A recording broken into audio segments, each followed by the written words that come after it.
How to be happy. Your journey to happiness. Your personal journey for self-development happiness, what will it be like? Practicing spiritual behavior. Finding your spiritual self. Practicing emotional intelligence, your work and play, your relationships. Choosing your thoughts. Accepting the world as it is.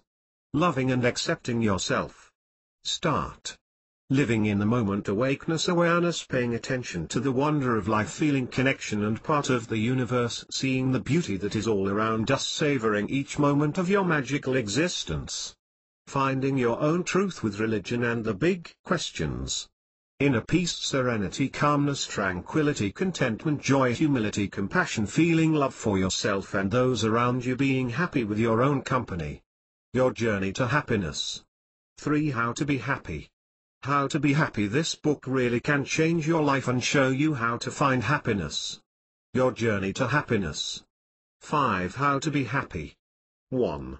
My offer to you. Your journey to happiness. Sometimes life can seem tough and happiness very elusive. In this guide, I will share with you an understanding of just what happiness is and how you can achieve it and be happy with a moment-by-moment, deep and sustainable love of life that is truly wonderful. I've been thinking, reading and seeking happiness myself for many years, and what follows has worked for me and is working for a large number of followers around the world, and I sincerely hope will be of help to you in your quest for lifelong happiness, joy and contentment. My starting point is to think about our lives on 2 levels, the emotional and the spiritual. Improving the skill and wisdom, or intelligence with which we live our lives at these 2 levels is the key to happiness. The essence of my philosophy is that ANCR about you controlling your mind rather than being controlled by it. Further, the causes of unhappiness arise in the mind and the solutions are also to be found in the mind. Each of us needs to start work on our I first, and in the guide I explain how to do this. I is about how we handle basic, raw and instinctive emotions with skill, maturity and perspective to enable us to avoid some or most of the unhappiness that arises where we are at the mercy of uncontrolled emotion. We can never be happy while we are still under the control of our ego, and at the mercy of negative emotions and negative energy. How much effort you need to put into working on your I will depend on where you are starting from. Only when we have learned how to behave with that can we tackle the understanding and application of spiritual intelligence. The prize and rewards for reaching some level of C are huge. That is where true lasting and deep happiness can be found. Emotional intelligence, I. Spiritual intelligence, C. I feel inner peace, serenity, contentment and love for myself and those around me, and fun and bubbling joy most of the time. At last, I feel my life is fun and I enjoy the ride and each day feel positive and buoyant even when times are tough. I can really connect with other people and the important relationships in my life have improved and are more fulfilling. I've swapped anger, conflict and upset for inner peace, calmness and serenity. Your journey to happiness. 6. How to be happy.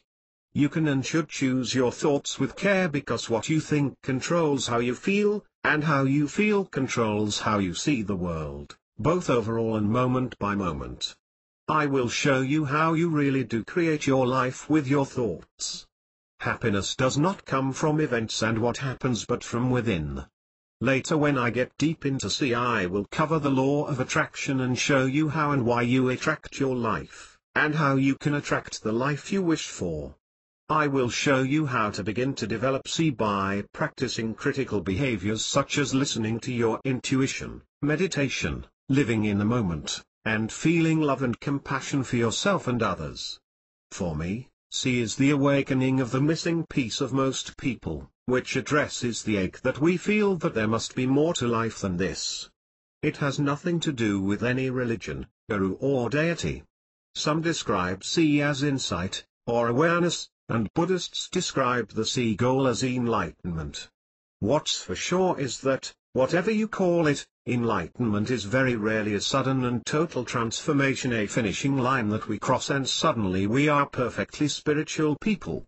It's not a place that you arrive at but a new way of looking at things, and a new way of seeing things. My thinking has been influenced by reading a large number of self-help books, and I've found that actually there is a surprising amount of common ground, and although the language and terms may differ, they are essentially saying similar things. You will also find that I have been influenced a lot by Buddhist thinking. I would however emphasize that Buddhism is not considered to be a traditional religion, but rather as a philosophy, and it is absolutely not necessary to be a Buddhist to adopt the principles I set out, or to be religious or believe in any deity. I invite you to seriously consider embarking on a journey of practicing emotional and spiritual intelligence, knowing that doing so will lead you to personal happiness. To be successful, you will need to focus on where you are going and not dwell on where you have come from. I understand that you may currently be feeling unhappy, discontented and disappointed, but believe me, you are not alone. Modern Western culture is leading vast numbers into the unhappiness trap. The rewards for following this journey will be well worth the effort. Make no mistake, life can be so rewarding and joyful all the time. Life is sweet. Life is a privilege.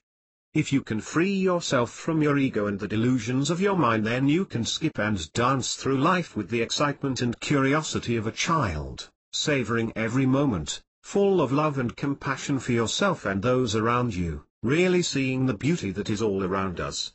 Thank you for letting me share this with you. Bob. 2.1 Introduction. 7 How to be happy. 2. Emotional intelligence. 2.1 Introduction. Emotional intelligence, A, is the handling of raw, instinctive and basic emotions with skill, maturity and perspective, and will enable you to avoid some or most of the unhappiness that arises where you are at the mercy of your raw emotion. One way of seeing A is that it is about living life with skill and wisdom at the level where people appear to be separate islands and to be focused on and looking after themselves. In this way you can learn to avoid the common traps and hazards that cause people unhappiness in the forms of anger, jealousy, and craving on potentially an almost continual basis. If a person does not ever understand and exercise I, then life to them will often seem very hard and painful. Sadly, many people do indeed not understand or exercise A and are instead living in a brainwashed trance. They are blindly obeying what society says they should do, how to speak, how to behave, and what to think. They are following a Pied Piper, dancing to the repetitive beat of society's unrelenting conditioning through parental example, television, magazines, education, peer pressure, and cultural norms. They desperately want to be the same, be normal, and be cool. The result is that they see a false reality and believe it to be authentic.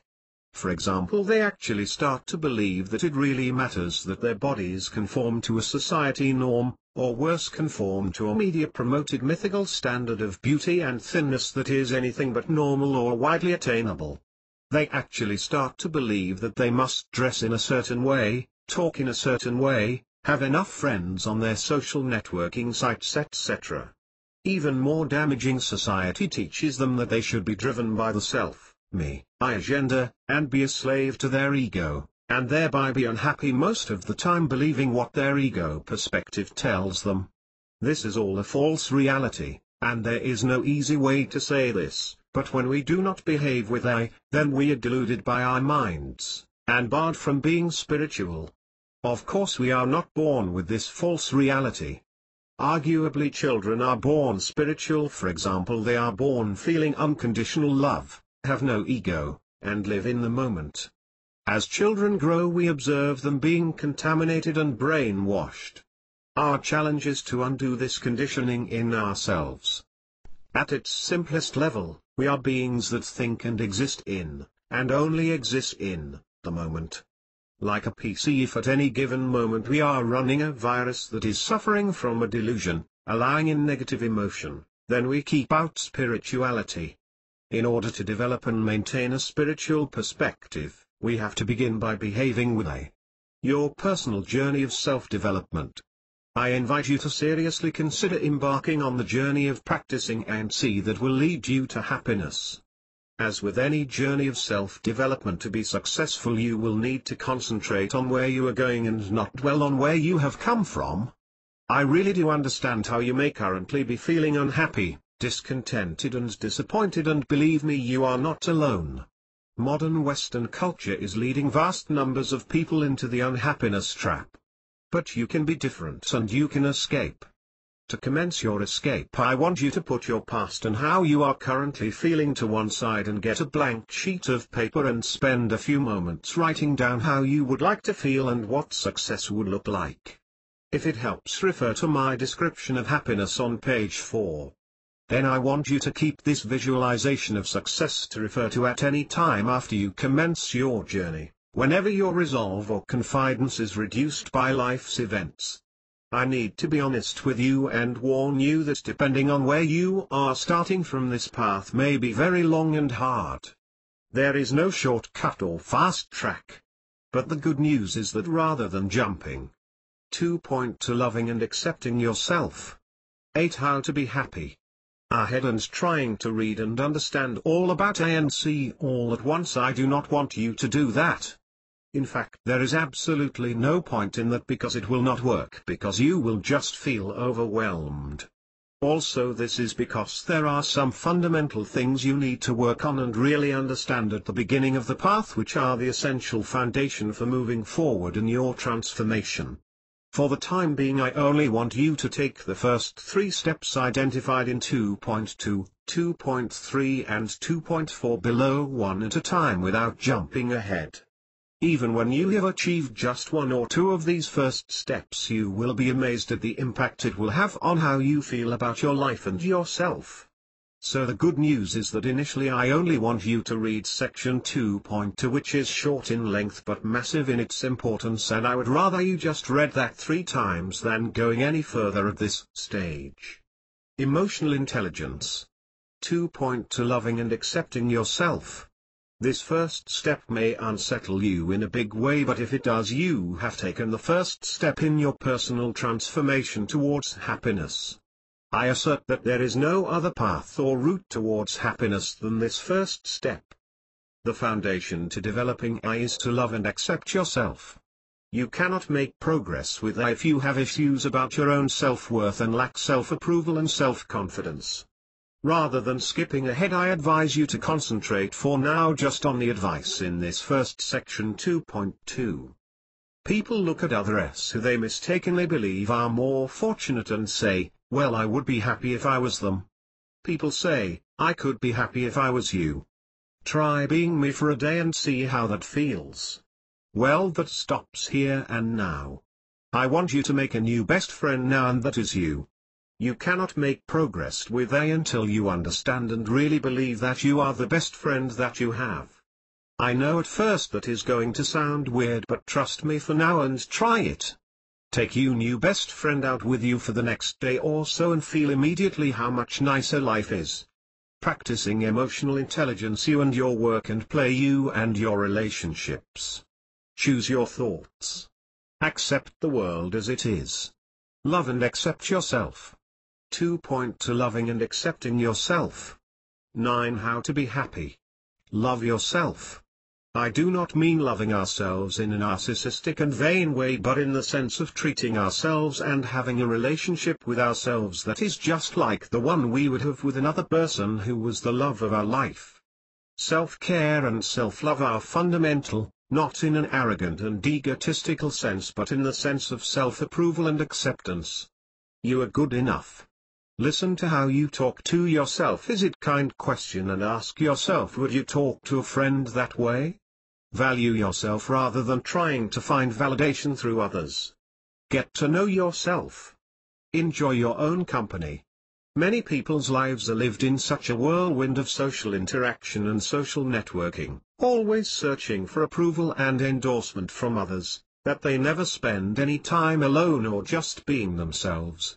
People become almost afraid of being on their own, as if it indicates they are a social failure or reject. Time spent on your own just being is more than just desirable, it is vital to maintaining who you are, and maintaining your confidence and knowing yourself. It also gives you the time and opportunity away from the constant bombardment of life to review your choices and friends and relationships to make sure they are all still good for you. You should feel that it is fun being you, and that you are lucky to be you, and that there is no one else you would rather be. You are doing an important job being you that no one else can do. We must love ourselves before we can unconditionally love everyone else. We have to love ourselves for others to love us. Others will treat you the way you treat yourself. You must enjoy your own company for other people to enjoy your company. You must enjoy spending time with yourself for other people to enjoy spending time with you. Do not find identity in love from someone else.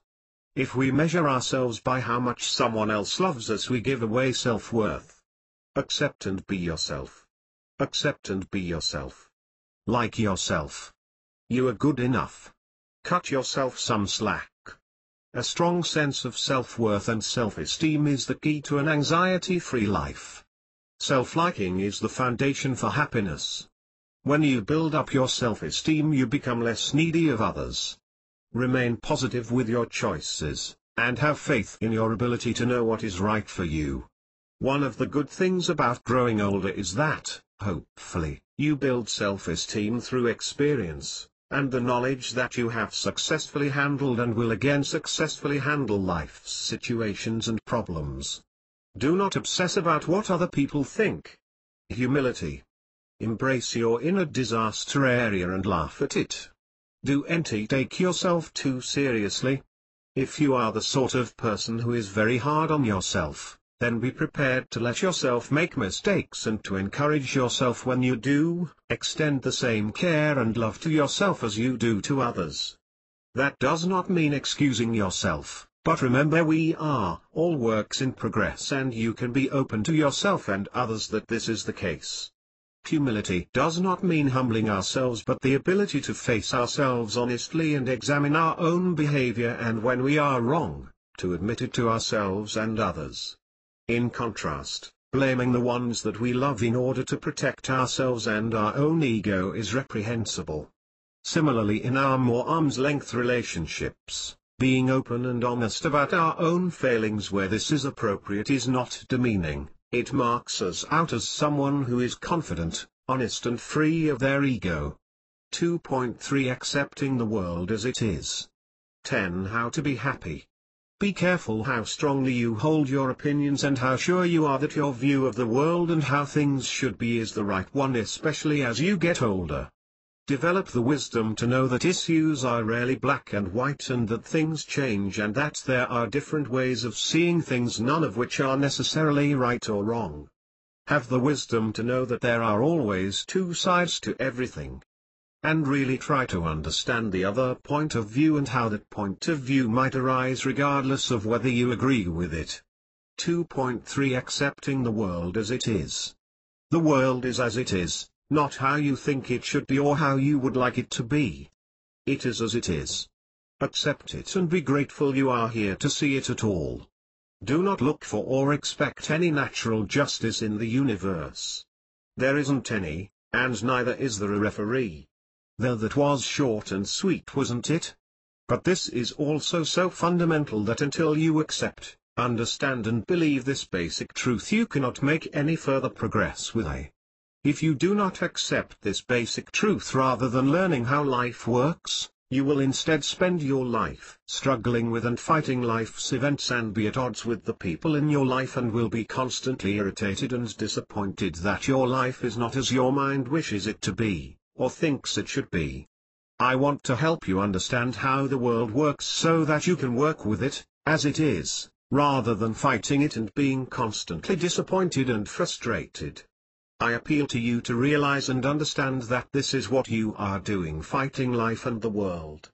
Your emotional and intellectual energy and resources are being consumed and wasted by this fighting moment by moment. You cannot be happy and have inner peace if you are always fighting this battle.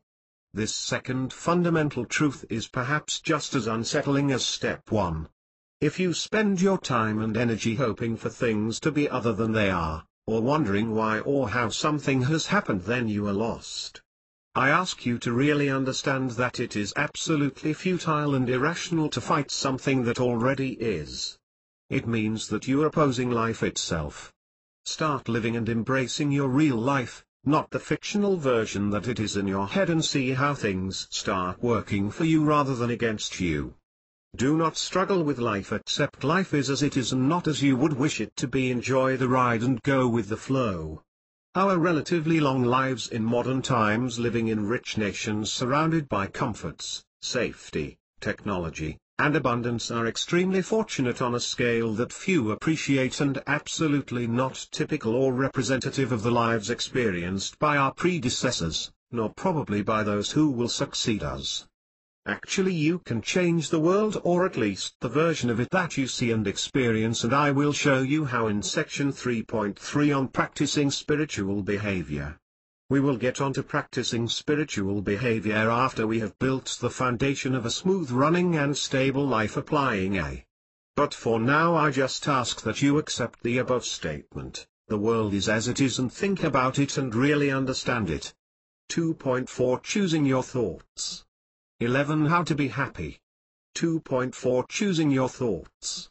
The third step on the path to happiness is to understand and really believe that it is possible and necessary to manage your thoughts rather than letting them control you. You are now ready to start trying to do this, and this section will show you how. Choose your thoughts with care. You can and should choose your thoughts with care because what you think controls how you feel, and how you feel controls how you see the world, both overall and moment by moment. People look for and want peace and harmony in their world. But you have to understand that you need to look inside yourself to find it. If you are at peace and relaxed on the inside, then you will find that the outside world that you see will be more at peace. You may not fully understand this yet, but you really do create your life with your thoughts. Further, what you are thinking now is creating your future life. Happiness does not come from events and what happens, but from within. You really can decide in advance whether you are going to have a good or bad day, and through your own thoughts and actions attract the commensurate result. Later, when I get deep into C, I will cover the law of attraction and show you how and why you attract your life, and how you can attract the life you wish for. Your thoughts and how you see the world. Understand that thoughts emerge from pure consciousness and are then reabsorbed in it, just as waves emerge from the ocean and dissolve back into it. Once we have understood this, we have taken a leap towards inner peace, as the thoughts have lost their power to disturb us. Much of what we think and how we initially see a situation comes from negative motivations, especially craving, aversion and ego. Try to understand that these are just thoughts and are transitional and have no substance in reality. For example, anger is born in the mind, lingers for a moment or two, and then can be allowed to dissolve there. In reality, there is nothing substantial that can explain its tyrannical influence over our lives. Unless we see this, we end up fixated on the object of anger, overtaken by destructive emotion. If on the other hand we see that anger has no substance of its own, it rapidly loses all power. Filter it out and replace it with a positive thought about the situation. I would like you to think about the following everyday example, which illustrates how what we initially and instinctively think about a situation is not necessarily the truth or the reality.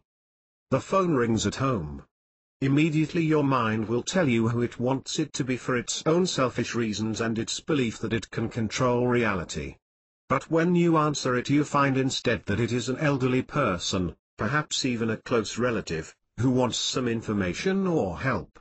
Your mind goes into overdrive. It immediately casts a black cloud over your consciousness. You are too busy. You do not have the time. Why me? Why now of all times?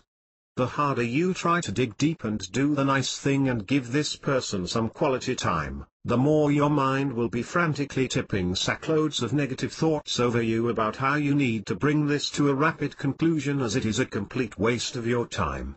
But what is the reality? In truth, you probably can afford a few minutes. What were you doing before that was so precious? See that your mind does not really know how valuable this conversation will be or not be to you or the elderly person. Just because you have such a strong response from your mind, it does not mean that it is true or reality. You are in control, not your mind. Don't tolerate that old selfish and predictable reaction.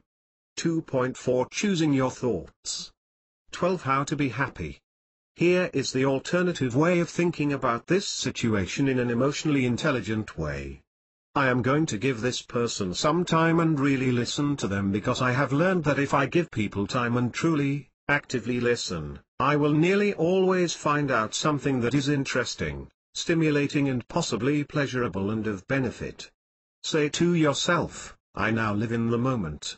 I know that I am lucky to be here at all to have this conversation, and by the end of it, even if it was not that valuable to me, I can almost guarantee that it will have been useful to the caller and in all probability the highlight of their day. And the positive energy that was created during the call will enhance my own well-being and self-esteem for the remainder of my day. So just because you have a thought, which is often a conditioned reaction anyway, it does not make it true. I really urge you to start to not believe everything that you think. Banishing negative emotion, and developing can more or less be summarized by that single sentence. Mental state and mood, feel the excitement of living and life and its richness of opportunity. In the brief time that we are here, you cannot scratch the surface of what there is to do. Wake up to each new day with the excitement of a child in your heart and make a plan to fill it with worthwhile and affirming work and play. Live your life with total enthusiasm, as if you were rushing along beside a beautiful river or canal where you cannot wait to see what is around the next bend. You have the choice to be in a good mood or a bad mood. You can control how you feel and behave. Focus on all the good things in your life rather than dwelling disproportionately on the things you wish you could change. Live in the moment and handle each new moment with skill and freshness. I have introduced the expression live in the moment for the first time, but it is a very well used term that most readers will have heard many times before. Living in the moment is fundamental to happiness, and as such you will find a great emphasis and a lot more detail on what this really means when you get onto this section in Behaving with C. But for now I want you to recognize that increasingly people are unable to give the here and now their attention, preferring to always be thinking about the past or the future, or for example distracted by their smartphones and other electronic gadgets. It is becoming increasingly rare nowadays to see someone who is not staring at their phone, regardless of whether, for example, they are walking along the road, or sitting on a train, or even worse, sitting with a friend or partner. Nowadays many people are never really present and just take a momentary glance every so often at their actual surroundings and situation, preferring to immediately re-immerse themselves back into diversionary distractions. If it works for you, use your favorite music to lift spirits. Never underestimate the power of music to induce mood change. How does it work? How can some music, for example Enya, if that is your taste, instantly lift your spirits into the heavens such that you are full of love for life and everybody? It's actually very simple. Uplifting music suppresses negative thought and emotion and frees you to live in the moment and see reality. That is just how wonderful it is to be alive. However, always remember to make listening to music or the news or watching TV etc. a conscious and positive choice with a beginning and an end. You will not be able to have a successful relationship with yourself and be aware of your thoughts if you fall into the trap that so many do nowadays of never turning the TV or radio off, and so it is always in the background bombarding and distracting your senses. More and more people are unable to just be and feel restless and uneasy when they are unoccupied or not being bombarded by media. This is a symptom of the underlying problem that when they are free to think, they are swept away by negative emotions. 2.4 Choosing your thoughts. 13 How to be happy. If you like reading newspapers and listening to or watching the news, a particular issue to watch out for is media-induced downward spirals of depressing perceptions of how bad everything has become, what a mess everything is etc. When such attacks on your peace of mind are designed to push your buttons for their own ends, that is circulation or numbers of listeners, viewers.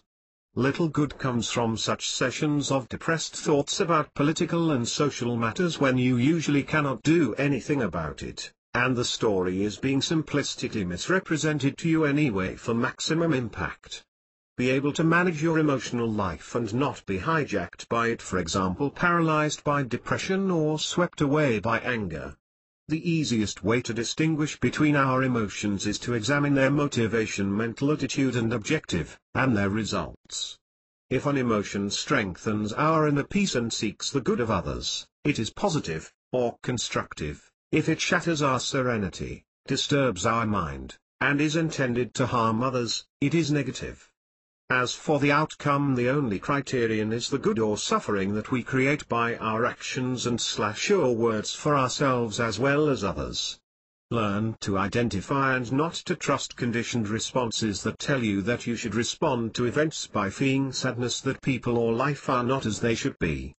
The inability to manage our thoughts is the principal cause of suffering. Learn to tone down the ceaseless racket of disturbing thoughts through the wisdom of knowing that although you can make efforts to manage and affect your future, you cannot ultimately control the future. Do not be seduced by short-term highs of petty conversations and gossip. Rise above this behavior. Avoid being driven by uncontrolled negative emotions such as anger, irritation, worry, excessive pride, hatred and jealousy. We are the cumulative product of what we have thought, and thus every incident of aggression, jealousy or loss of control, temper, is a setback in the quest for serenity and happiness. Envy and jealousy derive from the inability to rejoice in someone else's happiness or success. The truth is that envy and jealousy are absurd, since someone else's happiness cannot deprive us of anything. Only the ego can be wounded. This is another ego issue. Blaming others and holding them responsible for things we do not like about our own life is a sure way to an unhappy life. Do not be affected by minor irritations. Do not believe that when these occur you have been personally singled out. Have the wisdom to know that, for example, when you are in a traffic jam, you are not really in a jam, you are the jam just as much as everybody else who is in it. Most of the time, 99% of our situation and circumstances are wonderful. We are deluding ourselves when we concentrate only on what we perceive to be bad. When your mind is trying to tell you that something is a problem and that we should be unhappy about it, for example unwelcome noise, boisterous children, rain, heat, etc., say to yourself, what if? Mentally and physically active. Someone who feels joy, excitement, thrills, sadness, someone who feels that it is fun to be you. Relaxed and calm, upbeat, positive, witty and funny in your social contacts. Be fun. Spread positive energy. People like others who make them feel better. Do not always be a taker from other people. Irrepressible. Impervious. Indomitable. Strive to be. 2.4 Choosing your thoughts. 14 How to be happy. Everything was okay? What if this were all right? What if nothing around you holds any power to make you unhappy? Develop enhanced awareness of the formation of thoughts, which allows for the immediate identification of an angry thought as it arises, and for its deconstruction the next instant. Work on your thoughts one by one, analyzing the way they emerge and evolve and gradually learning to free them as they arise, thus diffusing the chain reaction that allows thoughts to invade the mind. Watch closely for aversion thoughts, which become more prevalent as you get older. A prime example is inbuilt prejudice towards those who are different, especially from different races and cultures. I invite you now to start to realize that the basis of inner peace and happiness is the absence of negative emotion, or if you like, the absence of irritation, annoyance and agitation. This will be a recurring theme and principle in this guide. How you hold your opinions and views. When making a case or expressing a view, do not become personally aligned with the view. A view or opinion is just that, a view. You are not that view or defined by it. There are two sides to everything, and very little is black and white. Some say there is no right or wrong, just different ways of looking at things. Obviously you can conjure up an extreme example where the moral position appears cut and dried, but in general it is true that most debates are complicated and not trivial. So do not make winning a debate or argument a matter of pride and ego. Just calmly state your view without emotion and mentally shrug your shoulders and think that you hold your view. They are entitled to theirs, and there is no reason why someone else's view should cause anger to you. Under different circumstances you could just as easily be putting the case for the opposite view. Do not be deflated by the mood or behavior of others. Have no expectations of other people. Do not allow your inner happiness mood to be hijacked by a knee-jerk reaction to the negative moods of people close to you around you. Just because they are morose or picky or stressed, that does not mean you have to rise to it or react to it. In particular, do not allow the knee-jerk reaction of disappointment or deflation when you experience what you interpret as selfish and inconsiderate behavior by others, for example when driving. Try to cultivate being impervious to the selfish and aggressive actions of other drivers. When family members or close friends around you are stressed, rise above it and take it in your stride. Do not feel irritated or frustrated by it. People are who they are. If they cannot cope, they cannot cope. Do not believe that you can change the people around you. The more stressed, depressed, tense and uptight someone else is, the more they will believe that you are the problem and not them. Do not ever expect to rationalize with a tense and stressed person, and absolutely do not attempt to convince them that they are the one who is stressed. You cannot expect others to not be stressed just because you are not. They may be stressed for any number of reasons, but for females this is especially likely to be hormonal, and for everyone overload, pressure and tiredness. You may be frustrated and disappointed that they are stressed and thereby spoiling the day, but what will be received and perceived is that you are getting at them, and that nothing is ever good enough. This is a perception gap that cannot be bridged, and no good ever comes of trying. Just refrain from judging, definitely refrain from passing comment, and divert your own thoughts and attention onto something independent. Just offer unconditional love. Anger. No good can ever come from allowing anger to take over your mind. Remember that this unbalanced/distorted view of a situation has only arisen in the mind, and has no substance in reality. Anger and rage seriously affect your ability to deal with the situation. Anger is bad for your health. 2.4 Choosing your thoughts. 15 How to be happy. When I see an angry person, I know that is not a happy person. They may be angry because they are unhappy, or unhappy because they allow themselves to get angry. When someone or a group of people are making you angry, ask yourself, why does it bother you so much? What is it that is really annoying you? Try to see issues in perspective. Often when you have got angry, you will remember that you got angry, or perhaps that you had an argument, but will not remember what it was that you were angry about. The negative energy and damage caused by anger lives on long after the issue ceases to matter.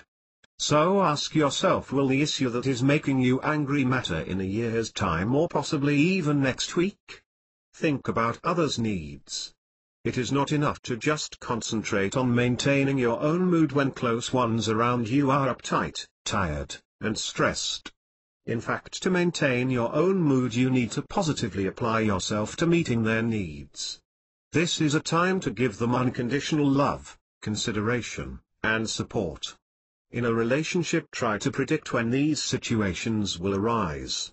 It is a golden rule that you do not look for any emotional energy and support from them during these times. Above all, just listen and ask open questions, and do not be in a hurry to offer off-the-shelf solutions. Just because you may believe you have a better perspective, and more, this is not the time to thrust your beliefs on another. Feel emotion. It's okay. Emotion is not weakness or, as some males assume, limited to females. It is crucial to give emotions free expression and allow the energy to dissipate rather than to suppress emotion. Do not be ashamed to cry. It is a bodily function with a purpose. In modern culture, we have a tendency to bury grief, or turn our backs on emotion, and refuse to allow ourselves compassion. We confuse self-pity with self-care. We refuse to show sympathy for our own pain. This is repression. The trouble with this is that strong emotion demands to be acknowledged and processed, and ignoring it does not make it go away. When we swallow our feelings, they emerge in other ways, for example depression, lack of confidence, or anger. Showing compassion to ourselves is emphatically not self-indulgent. Positive thinking is good, but do not turn positive thinking into a stick to beat yourself with, like I must get over this and not feel or process the sadness or pain. Feeling melancholy and contemplative or reflective sad nostalgic are natural emotions. Do not beat yourself up over them. But remember, they are only thoughts and cannot harm you. The main thing is to feel it all, so embrace a range of emotions and enjoy the ride. Feeling melancholy is not depression. Emotional reminiscing and nostalgia is a natural consequence of having had good experiences in the past and is not depression. You cannot always be high. If you were, it would not be a high. Do not worry. Constantly worrying about what might go wrong has become a very common affliction. Many people feel anxious even when there is nothing specific or tangible to feel anxious about. Worry really is a pointless emotion. Do your best to plan for your future, manage risk, but let go of the outcome. You must know and understand that usually in life the adverse things that happen are not the things that we worry about, but instead tend to be unexpected and unforeseen events that occur at random. Worrying about what may happen is entirely pointless and arguably may cause illness and self-fulfilling prophecies due to our own behavior attracting the very things that we dread. Living is like climbing a ladder. Don't look down, as this can cause fear and freezing. 2.4 Choosing your thoughts. 16 How to be happy. A healthy and confident acceptance of yourself and the outside world, really knowing that things are as they are, is the way to achieve a positive, optimistic outlook. After socializing with a friend or relative, do not give any time to worrying whether you have said the wrong thing. If you have tried your best to be pleasant, loving, and friendly, then leave it at that. Nobody is able to express themselves perfectly all the time, and it is inevitable that after any bout of socializing there will be one or two things that you may wish you had put differently or perhaps not mentioned at all. It's life. The most likely situation is that the other person will not have noticed or remember. Why does the mind left unchecked have such a strong predisposition to worry? Human beings have evolved to be worriers, and to look for the worst-case scenarios and interpretations, as this has conveyed survival advantage. The people who survived were the ones who attended the most to potential dangers of hostile invaders, predators or adverse weather, and made the best provisions to protect against these risks. Beware the ego.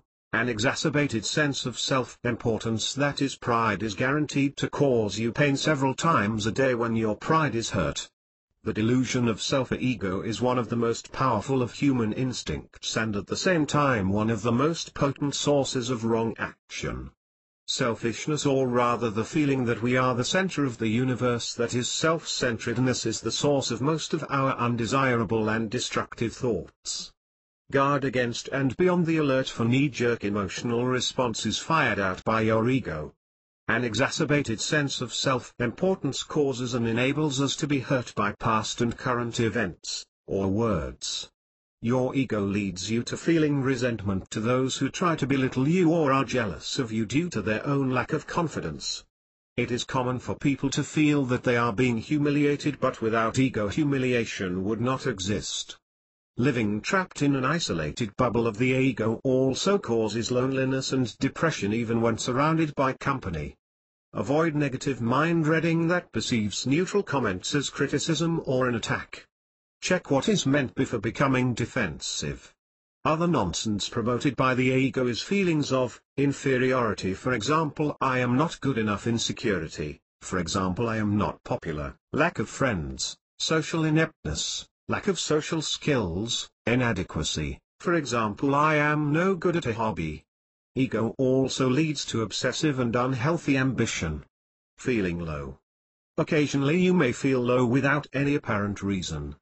I preface the following comments with the qualification that some unfortunate people suffer from regular acute depression which has a physiological cause, for example chemical or hormonal imbalance, and clearly the following does not apply to such people who need medical treatment. I am absolutely not making light of their plight. In the following I am referring to people in general who do not have a medical condition but who suffer occasional bouts of feeling low but with no rational or identifiable cause. Do not believe your mind when you are feeling low. Usually it occurs for no apparent reason. It does have causes and can be overcome. It can be because you are tired and not slept enough. If not, it is almost certainly a sign that you are not being sufficiently mentally and intellectually active. It is always the case that it is because you are concentrating on self, me, I, instead of looking outwards at your family and friends and everybody else. This is going to sound extremely harsh, but the fact is that feeling low is essentially the result of selfishness and laziness. The way out of it is to give out unconditional loving kindness and thereby feel this reflected back. If you allow yourself to wallow in feeling sorry for yourself, it will only get worse, and you will become a burden to those around you, and no good will come of that. In 2.4 Choosing Your Thoughts. 17 How to be happy. This situation you will give out no positive energy, and thereby not receive any back. It is okay to feel the pain, but then put it to one side, say not you again, manage your mind and move on. Get involved in something mentally stimulating and interesting and fast. As soon as you are on the up again, count your blessings and if necessary write them down. See the good in your life, which is enormous. We often focus on a few circumstances that are not going well instead of all those that are. For example, we leave our comfortable homes and family in the morning to enjoy a full and blessed day in our life, be it work or play. We set off full of optimism and good spirits, and then our peace of mind can be spoiled by being caught in a rain shower or discovering a scratch on our car. Look at the broad picture and see we have so many positive things in our life. And many, if not most, other people on the planet, especially in the third world, have far worse problems. We are as happy about our lot in life as we choose to be. It is morally wrong to take all the good things in our life for granted. Do not keep telling others about what is wrong with your life. You are the sum total of what you have thought, so you are the one who will keep hearing all this negative energy about your life. At the eye level, we should not expect our lives to be perfect.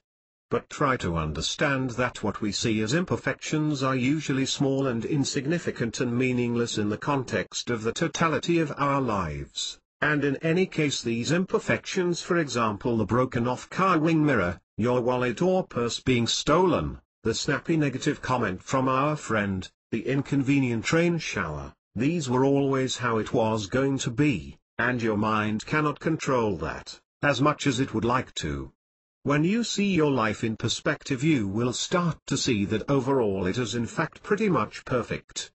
And when you start to develop, you will definitely start to feel that life is perfect. Intolerance of others. It is widely believed that the faults that we are most intolerant of in others, the faults and behaviors that cause us the most irritation, are the same faults that we ourselves possess and are repressed in ourselves. Thus observing our reactions to faults in others is an opportunity to learn about ourselves and grow. Whenever we feel particularly resentful and self-righteous about someone else's behavior, we should reflect on exactly what it is triggering this reaction in us. Acting as a mirror, others can sometimes make us angry. These mirror emotions can be positive, but more often are negative. If someone rouses your anger, check whether what is angering you is actually a quality that you share, or alternatively do not share, with that person. For example, if we are irritated by how much socializing somebody does, or how popular they are, it is highly likely that we are dissatisfied with our own abilities and performance in these areas. If we resent that a male friend is popular with women, then it is possible that deep down we wish we ourselves were more popular with women. Thus the things that we do not like in others are probably the same things that we do not want to acknowledge and confront in ourselves, and we subconsciously resent that the other person is better than us and more able than us in that particular characteristic. Similarly, if we have to fight hard to suppress or repress a weakness in ourselves, for example a tendency to feel sorry for ourselves, then we may find that we particularly dislike or despise that same weakness in someone else when they display it. It is as though we are thinking, well, we could all be feeling that way, but some of us overcome it or rise above it.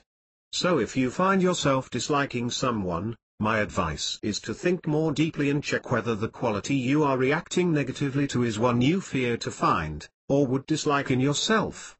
It is even possible consciously to hold a strong opinion which is opposite to our real subconscious attitude. This is repression. For example, we may have an aversion to homosexuality but subconsciously would like to experience being the opposite sex or act out transsexual fantasies. If we despise people who are overweight, it is almost certainly because we are frightened of being overweight ourselves and know that could happen and sure has happened in the past. 2.4 Choosing your thoughts. 18 How to be happy. When someone or a group of people are annoying you, ask yourself, why does it bother you so much? Are you being totally honest with yourself about what is really upsetting you? Take the everyday example of when you hear a group of friends or children noisily enjoying themselves, laughing and giggling, having fun, but perhaps a little too loudly, and it is annoying you. Ask yourself honestly, is it really the noise that is such a serious problem to you, or are you in truth resenting the fun they are having, and the good friendships they are enjoying? How you feel about someone else usually reveals more about how you are than it does about the other person. 2.5 You and your work and play. 19 How to be happy. 2.5 You and your work and play.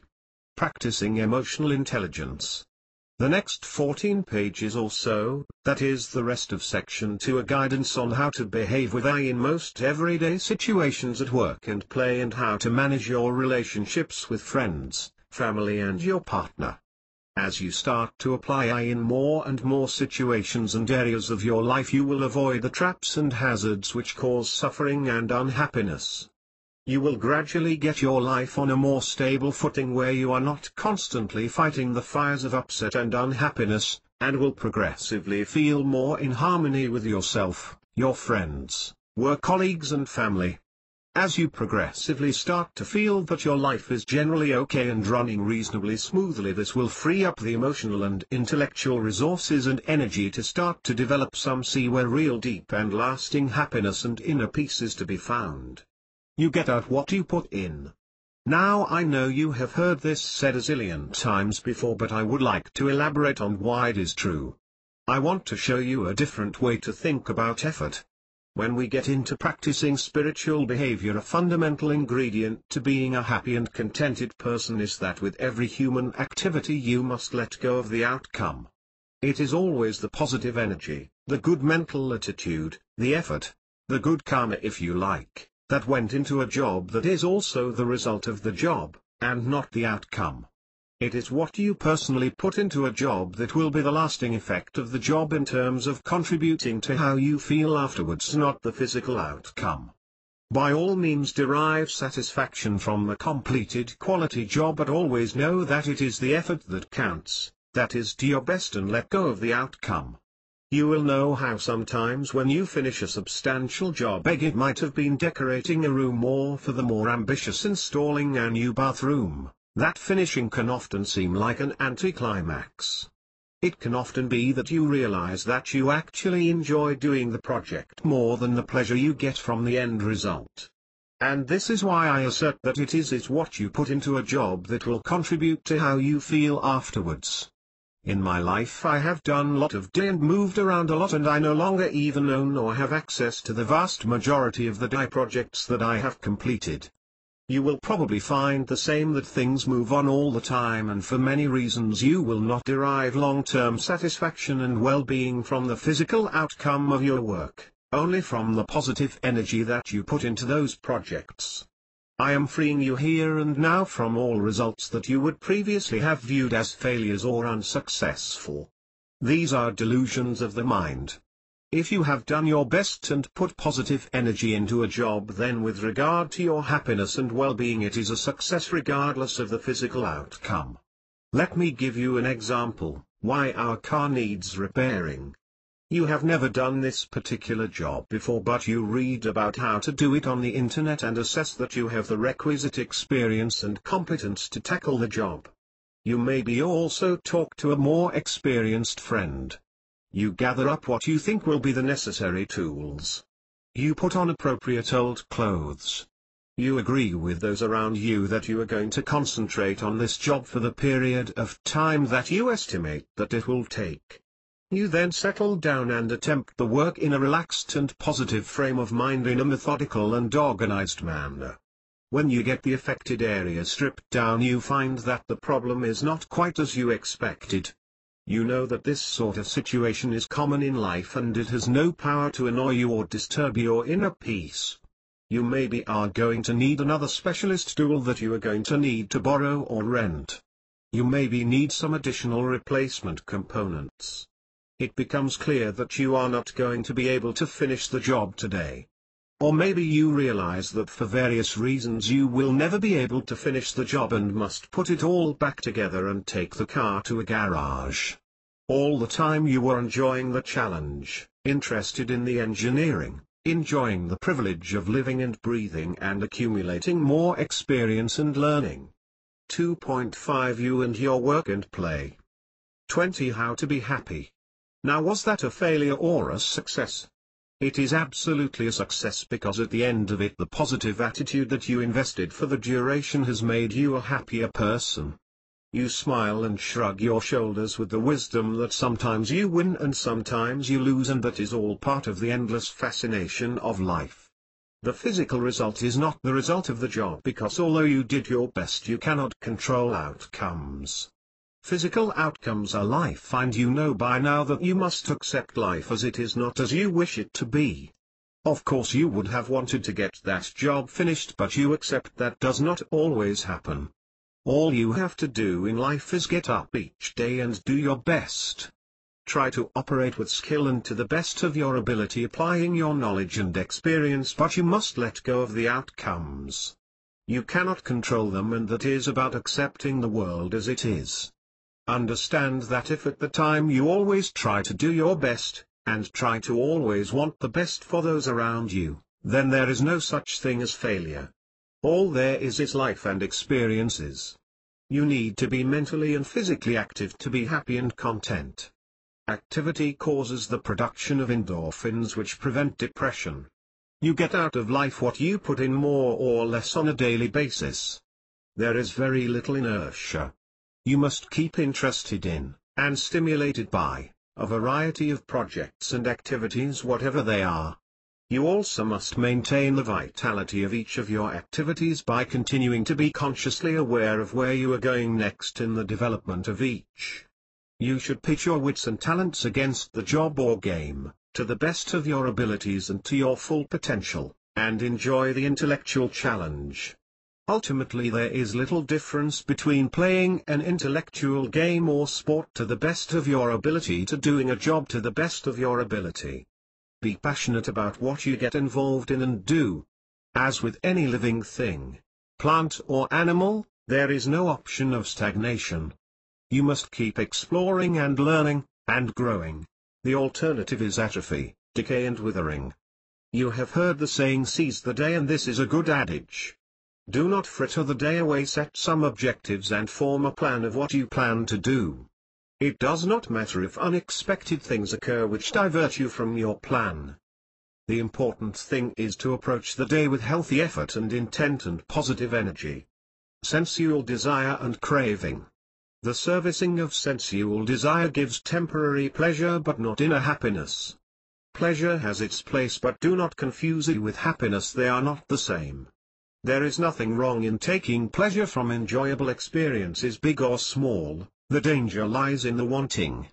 We must understand that the mind constantly craves pleasure and is insatiable. The way to view it is to group all sensual desires together as a bundle, i.e. sex, food, drinks, music, beauty, art, warmth, scents, pleasant touch sensations and entertainment, etc., and also include the craving for feeling good from the company of your loved one or friends. A large part of the mind is an insatiable fire which craves to be fed with continual sensual pleasure. As soon as one sensual desire is satisfied, the mind immediately moves on to the next. The truth is that all searches for happiness which are led by the senses are doomed to failure. This is because all sensual pleasure is temporary, and worse still, we habituate to it over time, which means that any sensual experience which is continued for too long, or to excess, will lose its attraction and become an irritation or boring. It is frustrating that even after the best possible meal, or sex, or whatever, the mind very quickly starts to seek a new stimulation to amuse it, or even worse, seeks a repeat experience of the sex or meal that it has just enjoyed. Sensual desire arises again and again, but the more pleasure you get, the more you want and need. The mind is insatiable and our senses can get more and more dulled. So don't confuse the pleasure of sensual satisfaction with true happiness. And if you look around you at people who are truly happy, I can guarantee that they will not be people drinking greedily from the cup of sensual desire. They will embrace it, but with an awareness and sparingness that retains its value. 2.5 You and your work and play. 21 How to be happy. A development of craving is the urge to try to hold on to sensual pleasure, rather than just repeat them. When we see beautiful sights, or experience a wonderful taste, we ache to be able to preserve it, or permanently capture it, but, of course, we cannot, as everything is momentary and impermanent. What is more, the way our senses work is to respond to change, and if any sensual input remains unchanged, we quickly become numb or habituated to it. All the time that we are preoccupied with pursuing temporary sensual pleasure, we are by definition not investing in more worthy thoughts and behaviors that would enhance our enduring happiness.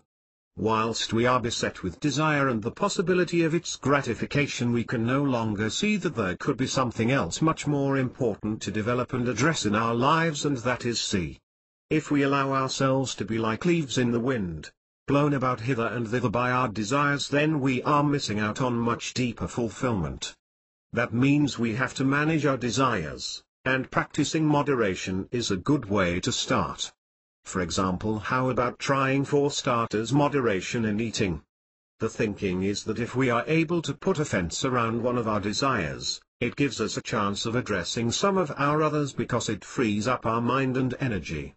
Craving will always end in disappointment and dissatisfaction. Remember, you cannot be in the moment with ideas of gaining at the same time. Always believing that you want and need whatever material thing is fastest, biggest, best or newest leads to being dissatisfied and never having enough. When we are obsessed by a person or thing, we take on an illusion that they are 100% desirable and ignore the reality of their faults and disadvantages. The possession of what we desire is precarious, momentary and constantly threatened. It is illusory, as ultimately we have very little control over what we think we possess. This is not to say that you should not enjoy material things. That is absolutely fine, just keep them in perspective and do not become dependent on them. Being sexually demanding and having frequent sexual expectation and desire is craving. Being demanding of time with the one you love because it makes you feel good is another form of craving. Money and material possessions. This is probably a good place to bring up the thorny subject of wealth. You will have heard many times that money does not make you happy, but do you truly understand why not, and believe it? There are plenty of unhappy wealthy people around, so why is that? Money is a commodity but has no value in and of itself to bring you happiness. The reason is that in the Western world, we already have more than enough wealth and possessions that our level of wealth is not an issue in determining whether we are happy or not. People can construct a full life of loving friends, and for example listening to music, reading, walking, cycling, playing a sport etc. within the limits of very modest wealth. For example, If you are of modest means, you can still have some of the best and most memorable holidays of your life in the most beautiful locations merely by going camping or hosteling. The old adage that the best things in life are free is so true. It is also absolutely true that the most precious and valuable gift you can give your children or your elderly relations is your time. Whilst money cannot bring you happiness, money can certainly make you very unhappy if you allow yourself to feel envy and jealousy when others have more than you, or if you spend your time worrying about what others have. It is fine to enjoy and derive pleasure from material possessions without guilt, but beware real attachment. In other words, make sure you are not dependent on them. Try to learn how to be satisfied, thus avoiding craving and the cycle of chronic discontent. It is all about whether your motives and emotions are positive or negative. Let me give you an example of this. Suppose that you want to own a classic car. It really does not matter how much or how little the car is worth. What matters is how you think about it. There is nothing. 2.5 You and your work and play. 22 How to be happy. Intrinsically wrong about enjoying a material possession, but being materialistic can make you very unhappy indeed. Here are some positive and negative ways of thinking about your possession, hobbies. You cannot scratch the surface in a lifetime of what there is out there to explore. It's an Aladdin's cave of treasures. And the internet has changed our lives and potentially enriched them to a spectacular degree. It has sent the boundless availability of information and entertainment into the stratosphere.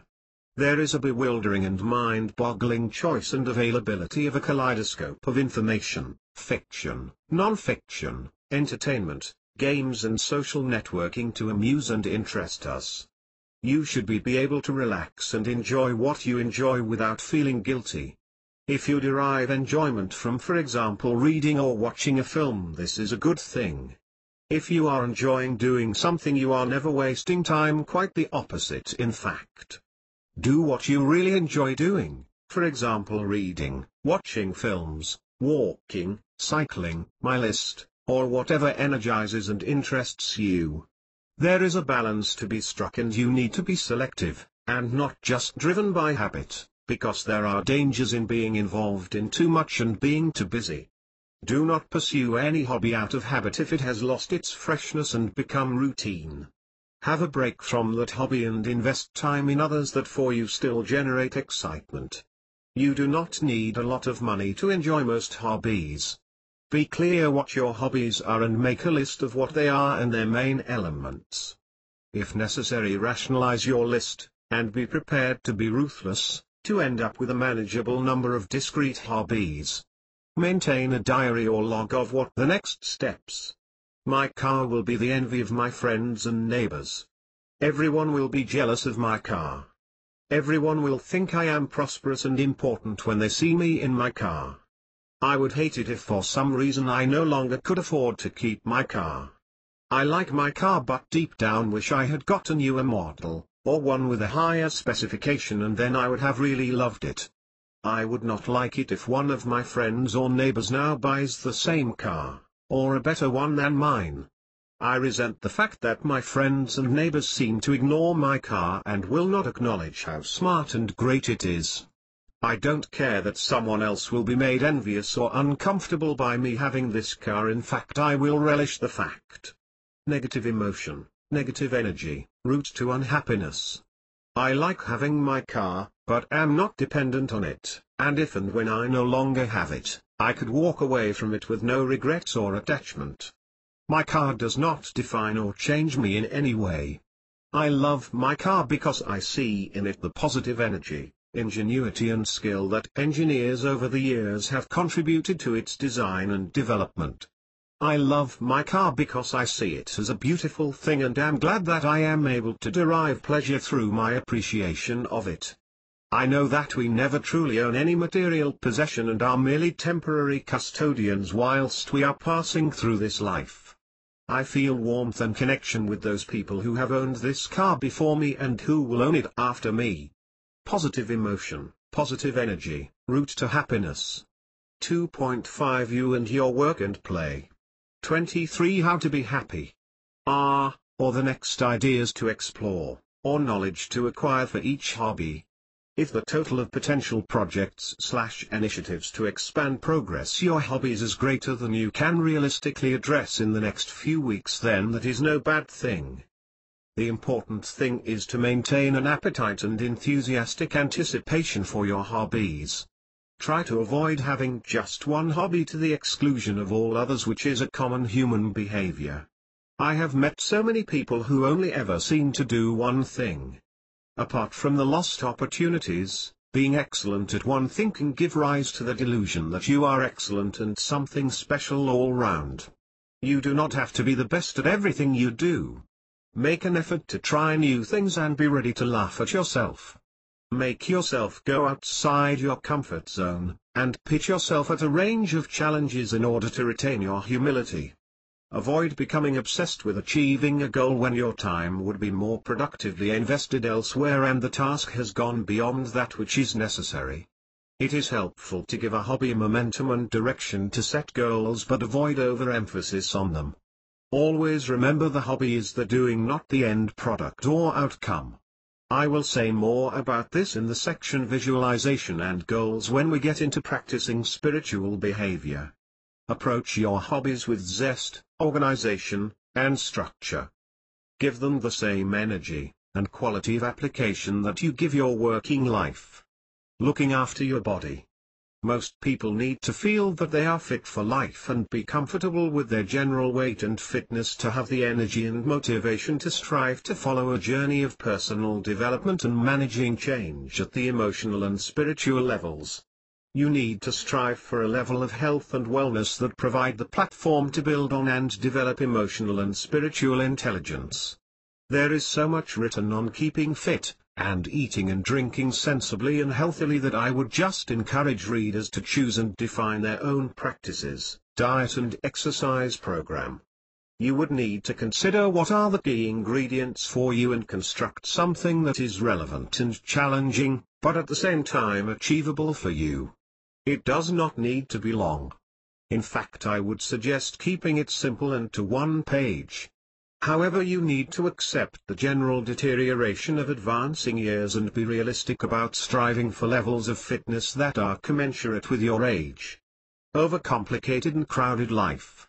Our lives can be frittered away by detail. Simplify and simplify again. Rid yourself of the superfluous.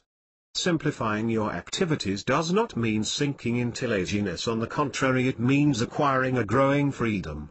Do not overclutter your life such that you are permanently busy and cannot savor anything or do anything properly without the need to rush it. Similarly, declutter your life and home of material possessions that you do not particularly need or have time to do justice to. You have nothing to prove and no appearances to keep up. Do not believe that you always have to be working, busy, or physically active. There is nothing wrong with sitting and reading or just thinking. Curtail the endless stream of pointless talk that continuously flows from our mouths, the illusion that we need to be talking all the time. A practical technique that is very effective in managing your life is what I call setting out your stall. What this means is being upfront and clear with those around you about what you want to do and what you do not want to do. Other people are not mind readers, and you need to communicate your own wishes and particularly the exact nature and limits of the contribution you wish to make to any shared project, work, or other human activity.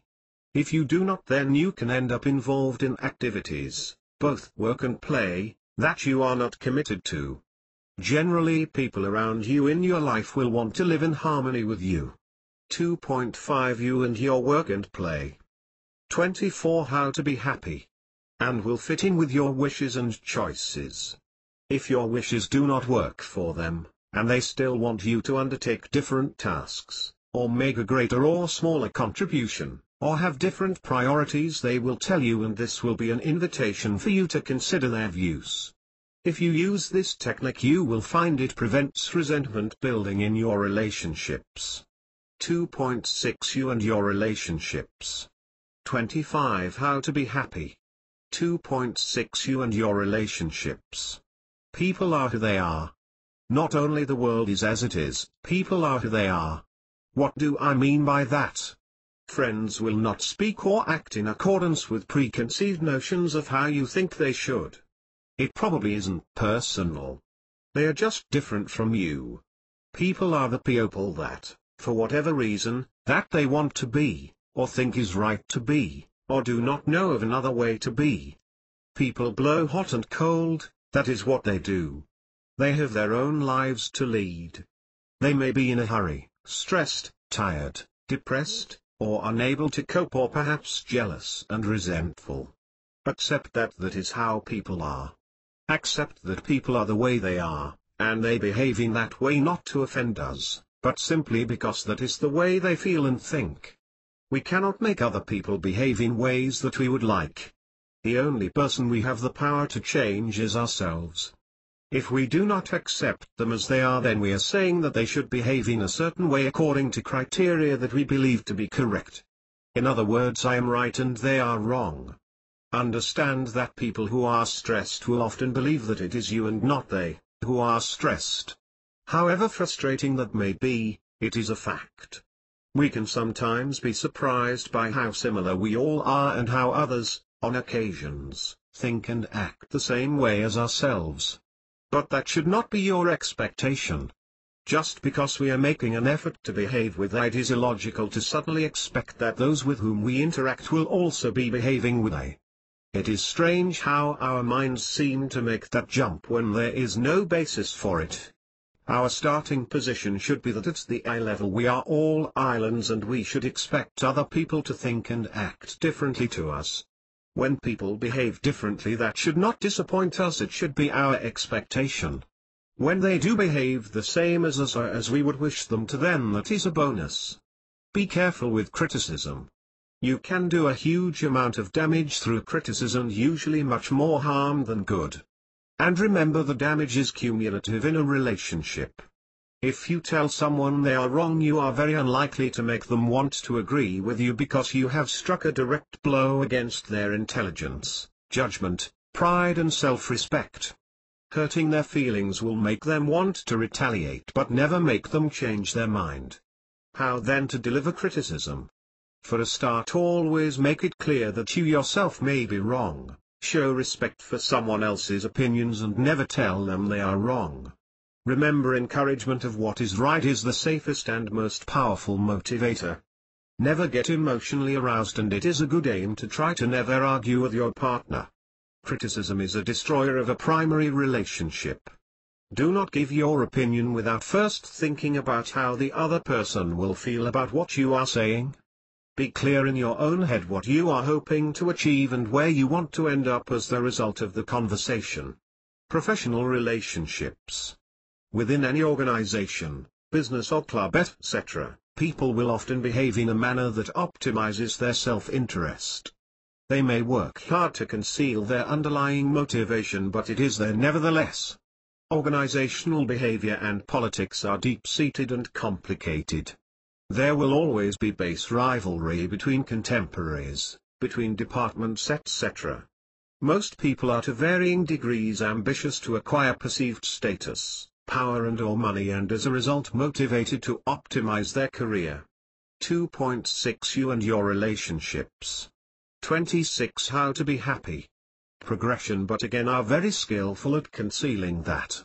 Many people are engaged in a struggle between on the one hand being a team player working for the common good, and on the other hand trying to optimize their own position and look good and standing out themselves. In any organization, although it may appear that groups of individuals are in the same boat and have a common interest greater than themselves, in fact if you analyze it you will see that almost everybody has a slightly different orientation or frame of reference that can lead to people who should be alike behaving in different ways. In any organization of people there will always be background networks, alliances, friendships, and enemies which can be based on a huge number of parameters, some of which will be apparent and some will not. For example, people may unite with and support colleagues of the same gender, education, or lack of, marital status, ethnic group, nationality, etc. There will always be those who support you and want you to succeed, and those who do not, for reasons that could be almost anything, and often you will never know why. At its simplest level, people may just have a fear of and resist any form of change. There will always be prejudice towards other groups who are perceived to be unfairly advantaged or more capable or less capable, etc., usually without any real foundation, and thus the potential for demonstrating power is almost without limit. The important thing is to be yourself, and be true to yourself. In an organization where the culture and values leave something to be desired, then not following the culture may sometimes put you at a disadvantage in respect of your own advancement. But it is necessary and fundamental that to be happy you must not follow or copy styles of behavior that you know to be wrong. This is about understanding that we are the sum of what we have thought, and we need to aspire to keep our thoughts ethical and good for as much of the time as possible. In organizations, behavioral styles are very contagious and often roll down from the top through all the layers of the organization. Although it takes courage when you stand out against a negative culture and do the right thing, you become a beacon of an alternative style and behavior which is also there to be copied and followed. The knowledge that you are spreading positive energy where it would be all too easy to keep your head down and just conform will without doubt enhance your feelings of happiness and inner peace. In business, some people want to provide good and fair service, but sadly many people are simply driven by greed, want your money, and basically are not to be trusted. That is how they are. Take heart, continue to try to be honest, and remember that it is irrational to be depressed by people who do not behave in the same way. Friendships. Your success or otherwise with friendships and perceived popularity has nothing to do with your worth or adequacy as a person. Do not give house room to feelings of social ineptness, and poor interpersonal skills. You are who you are. Exercise diversity in your appreciation of other people, especially those from different races, cultures and age groups. Genuinely know and believe that people are fascinating and everybody has a story to tell, or has a talent, and may surprise you if do not approach chance meetings with bias, prejudice, and fixed preconceptions. Day-to-day relationships are vital, so maintain a sufficiently wide group of friendships and do not overly rely on any one of them. Absolutely do not put all your eggs in one basket, since over-reliance on a single friendship has a high risk of ending in tears. Watch out for this and avoid. This is a very important element of a happy life. You will never be happy if you spend your life obsessing about what a particular friend has said or not said, or has done or not done. Maintaining a wide set of friends protects you from this source of anxiety. You should also always remember that when a friend does not say or do what you want, it probably has nothing to do with you, and there can be 1,000 reasons, most of which you could never know or guess. Do not look for or expect perfect friendships. You get back from them what you get back from them. Life is as it is, not how you want it to be. 2.6 You and your relationships. 27 How to be happy. Put regular effort into relationships. They need a lot of maintenance. People are who they are. Do not allow yourself to be hurt or wounded when friends do not say or do in accordance with preconceived notions of what you think they should do. It probably isn't personal. They are just different to you. Absolutely have no expectations from anyone. All pleasant, enjoyable and positive experiences with friends and family are a bonus and not an expectation or right. From time to time, friends or family members will unexpectedly turn against you and find fault with you. Look for the message that may be contained as a learning opportunity. Is there something you are not giving? But always remember that the events and happenings side of life is not where your inner happiness comes from, and therefore you should not be emotionally vulnerable to such outcomes. Do not carry on with friendships which have run their course, and are worn out, and no longer mutually good or rewarding for you. Time is limited and you should periodically choose and review your friends. It is a waste to keep investing time and energy in the same friendship out of habit where you no longer get anything positive out of it. When dealing with people, remember we are not dealing with creatures of logic. We are dealing with creatures of emotion, bristling with prejudices and motivated by pride and vanity. Regrettably, many people are threatened by or jealous of people who are more financially successful than themselves, however superficial or deluded you understand this to be. Thus it will always be more difficult to attract and maintain friendships with many people as you become wealthier, even though you know this to be absolutely irrelevant. However, people who show themselves to be shallow in this way would be unlikely to be able to provide any valuable connection of depth. There are some well-documented and widely accepted techniques for encouraging people to like you. Be genuinely interested in other people. You have to like yourself for others to like you. Smile. People with a warm, genuine smile are attractive. Make frequent eye contact. Remember and use people's names. Be a good listener. Encourage people to talk about themselves. Most people love to talk about themselves. Listen to what people say and seek opinions. People love being listened to. Ask open questions seeking to understand them better, and avoid pushing your own solutions. Do not talk over people. Never be in a hurry to deliver your own off-the-shelf solutions as if it is all obvious. Know that you must have a good time meeting people if you want them to have a good time meeting you. Talk mainly about the other person's interests, not your own. Make the other person feel important and do it with sincerity. Encouraging people to like you. 2.6 You and your relationships. 28 How to be happy. Family relationships. Much of what is written under friends applies, but particular points to your family relationships are. You will often hear it said that blood is thicker than water, meaning that the bonds of family are stronger than those with unrelated people, for example friendships. Families are never easy and everyone has their story to tell about the difficulties and frustrations and disappointments of their family relationships. But generally they are always worth investing in and persevering with, because we are genetically programmed and have evolved to stick together and support each other within families. Family ties run very deep and it can take a lifetime to realize just how deep. As the years pass, the relationships that are most likely to endure are those with close family members, and when push comes to shove and the going gets rough, the people who will be there for you and offer you unconditional love and support will be close family members. Within families it is often sadly the case that people do not like each other that much, but they will nearly always love each other. Primary relationship partner. Much of what is written under friends and family applies, but particular additional points to your primary relationships are. At the eye level, we are all islands, however close you want and believe your emotional relationships to be. Everyone, even within couples, has their own agenda and their own individual frame of reference. Investing in your eye will have an impact on your most important partner relationship. Think of it as creating a bridge to your most important other and therefore enhancing the potential for a deeper relationship. We should not take each other for granted and presume that our relationship is for life. A good marriage needs regular negotiation, as our needs and circumstances change if it is to last. The "and they lived happy ever after" love story is a fantasy. In every primary relationship, however good, there is conflict. Enables you to negotiate these conflicts.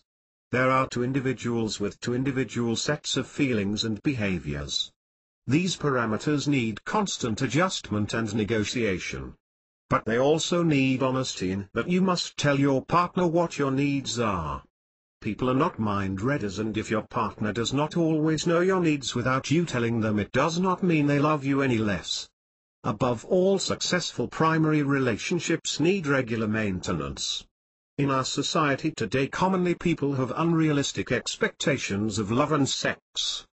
As a result, divorce rates have risen and half of all marriages end in divorce within 7 years, and many of these are triggered merely by disappointment rather than irretrievable breakdown. You must always continue to invest in your relationship and make quality time for each other. If your lives are very busy, there is nothing wrong with planning this into your schedule.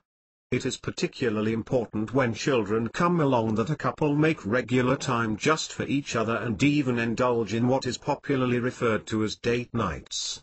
It is remarkable how revitalizing such time is to a stressed relationship. How we feel comes from within. Feelings of love and joy that we feel when we are in love exist in us already, and the object of our love is the catalyst that awakens these feelings in ourselves. However, we must not be reliant or completely dependent on others for our happiness. To be happy you must firstly love yourself, and secondly you must have some sort of interior life that is your own interests and hobbies and indeed other friends. I have seen this expressed as we must have a relationship with ourselves before we can be in a true relationship with another. It is a heavy burden to make another human being feel responsible not simply for our happiness but for our very existence. Furthermore, in the long run, partners need to feel proud of and respect their mate, and for this to happen you must have more in your profile than simply loving them. Sometimes I hear about people already in relationships, possibly even married, who cannot understand how it can be that they fall madly in love and obsess about someone they hardly know. It could be for 2.6 You and your relationships. 29 How to be happy. Example: someone they have met in a chat room on the internet.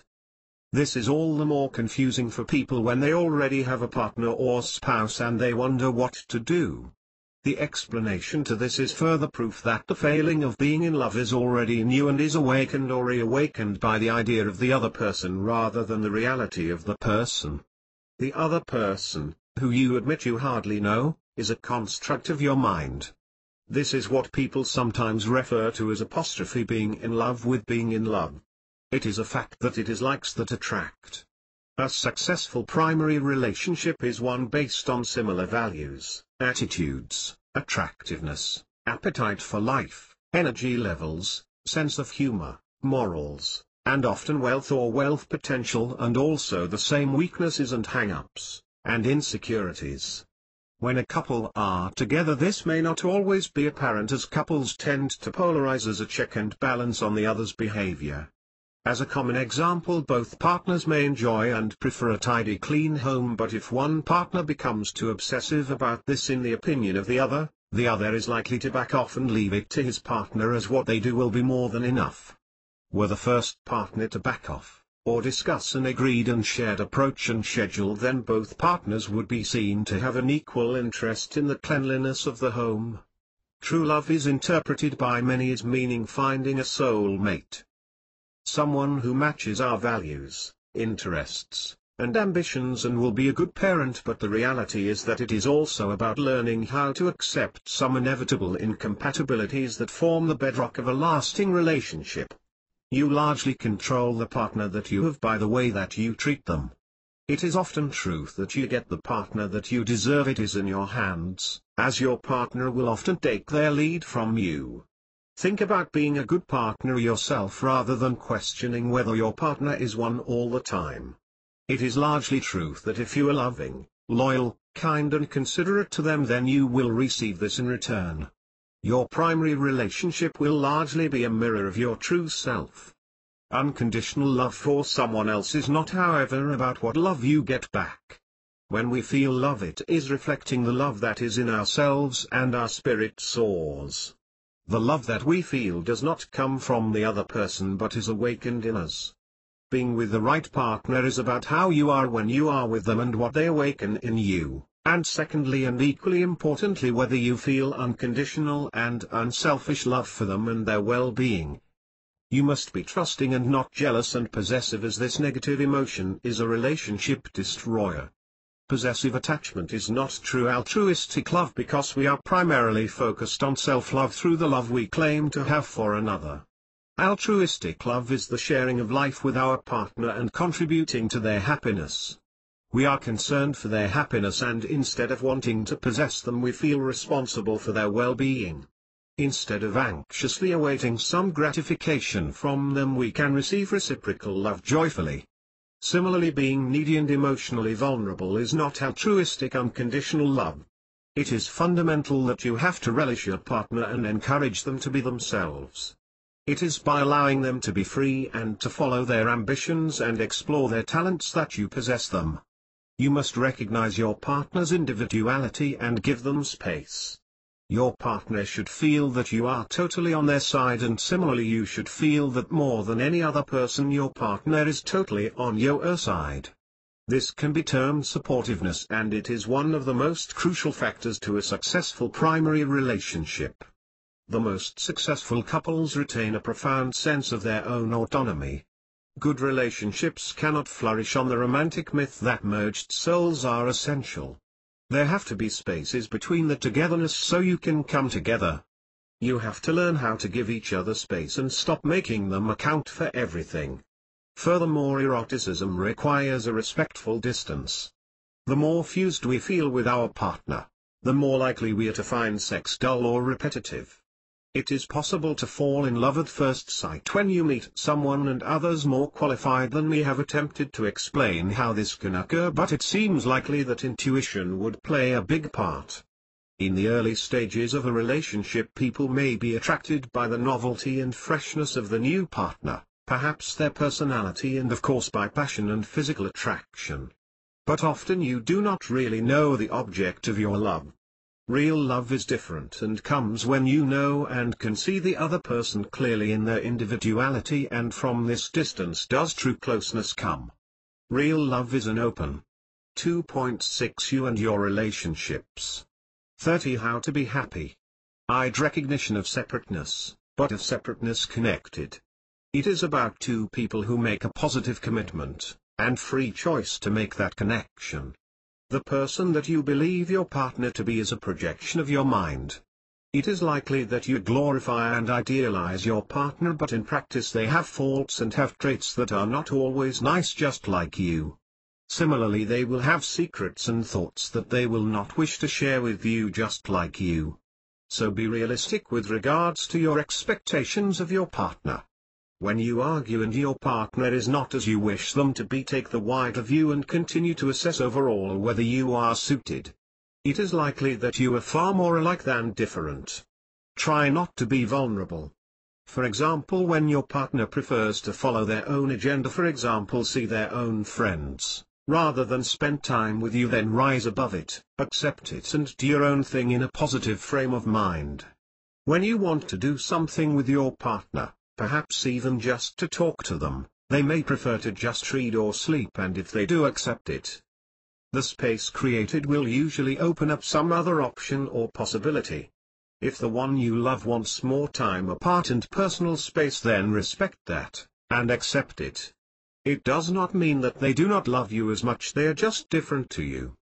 The main destroyers of a primary relationship are defensiveness, inability to accept feedback and criticism due to ego, criticizing your partner, and stonewalling, giving your partner nowhere to go with dissatisfactions and concerns about your relationship. You absolutely must not allow a soup of discontent to build up. Good communication and honesty are vital. Honesty about our ambitions, desires, and how we would like to be loved is crucial. Too often we expect our partner to have the same attitude to life or to know by osmosis why we are upset. Intimacy is about reaching out and showing our vulnerability. Argument can be healthy and not necessarily the sign of a relationship in trouble if you carefully say what you really feel and really listen to your partner. It is a fact that most men will not be happy to go without sex for excessive periods, and women would be misguided to believe otherwise. Men are capable of huge love, loyalty and devotion, but usually only within the context of a sexual relationship. Women on the other hand are capable of huge love, loyalty and devotion, but usually only within the context of a relationship where the man is absolutely faithful. And what if you are unattached and looking for love? In our culture today, many people see love as the solution to unhappiness. With breathtaking naivety, you frequently see people advertising for a soulmate in dating columns like they were ordering a pizza. But until you have understood I love, and by love in this context I mean a new primary relationship, will never be the solution to unhappiness. The best advice to people in this situation is to try to see what life is about and how it works from the I perspective, and secondly, stop trying to force their imagined agenda and concentrate on broadening their social circle by taking up new activities rather than chasing romantic liaisons. You need to be open and flexible and allow life to unfold in its mysterious way. You also need to ask yourself honestly if you are ready to be in love. To be in love, you must be in love material. This is just the same as to have a best friend, you must be best friend material. Maybe you are not ready yet, and maybe that is why it has not happened yet. You must be capable of giving unconditional selfless love to another human being, and to genuinely want the best for another person.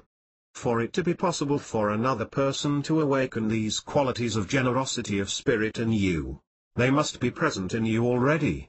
Maybe, if you are honest, you like your freedom too much to really want the day-to-day negotiation that being in a relationship demands. Remember that your emotional life is largely a reflection of you.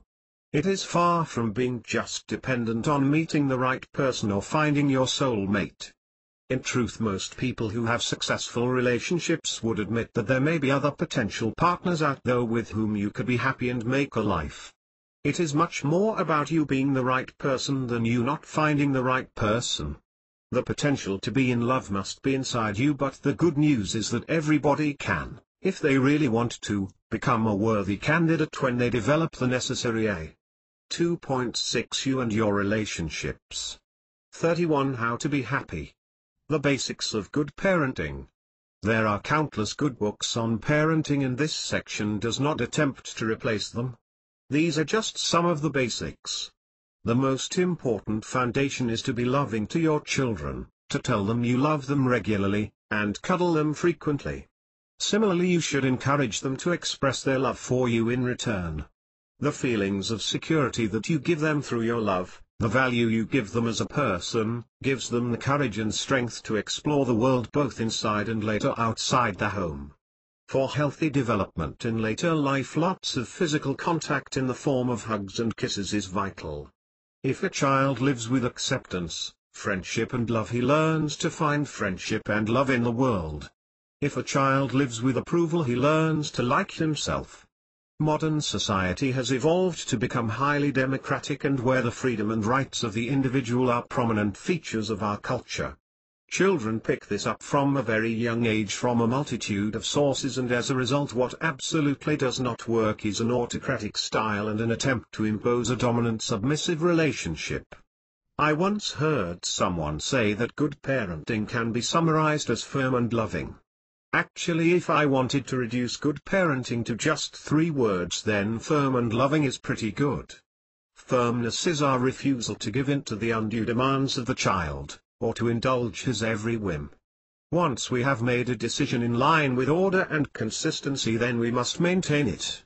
The child soon catches on, just as he does if he learns that through persistent pressure and nagging you can be broken down.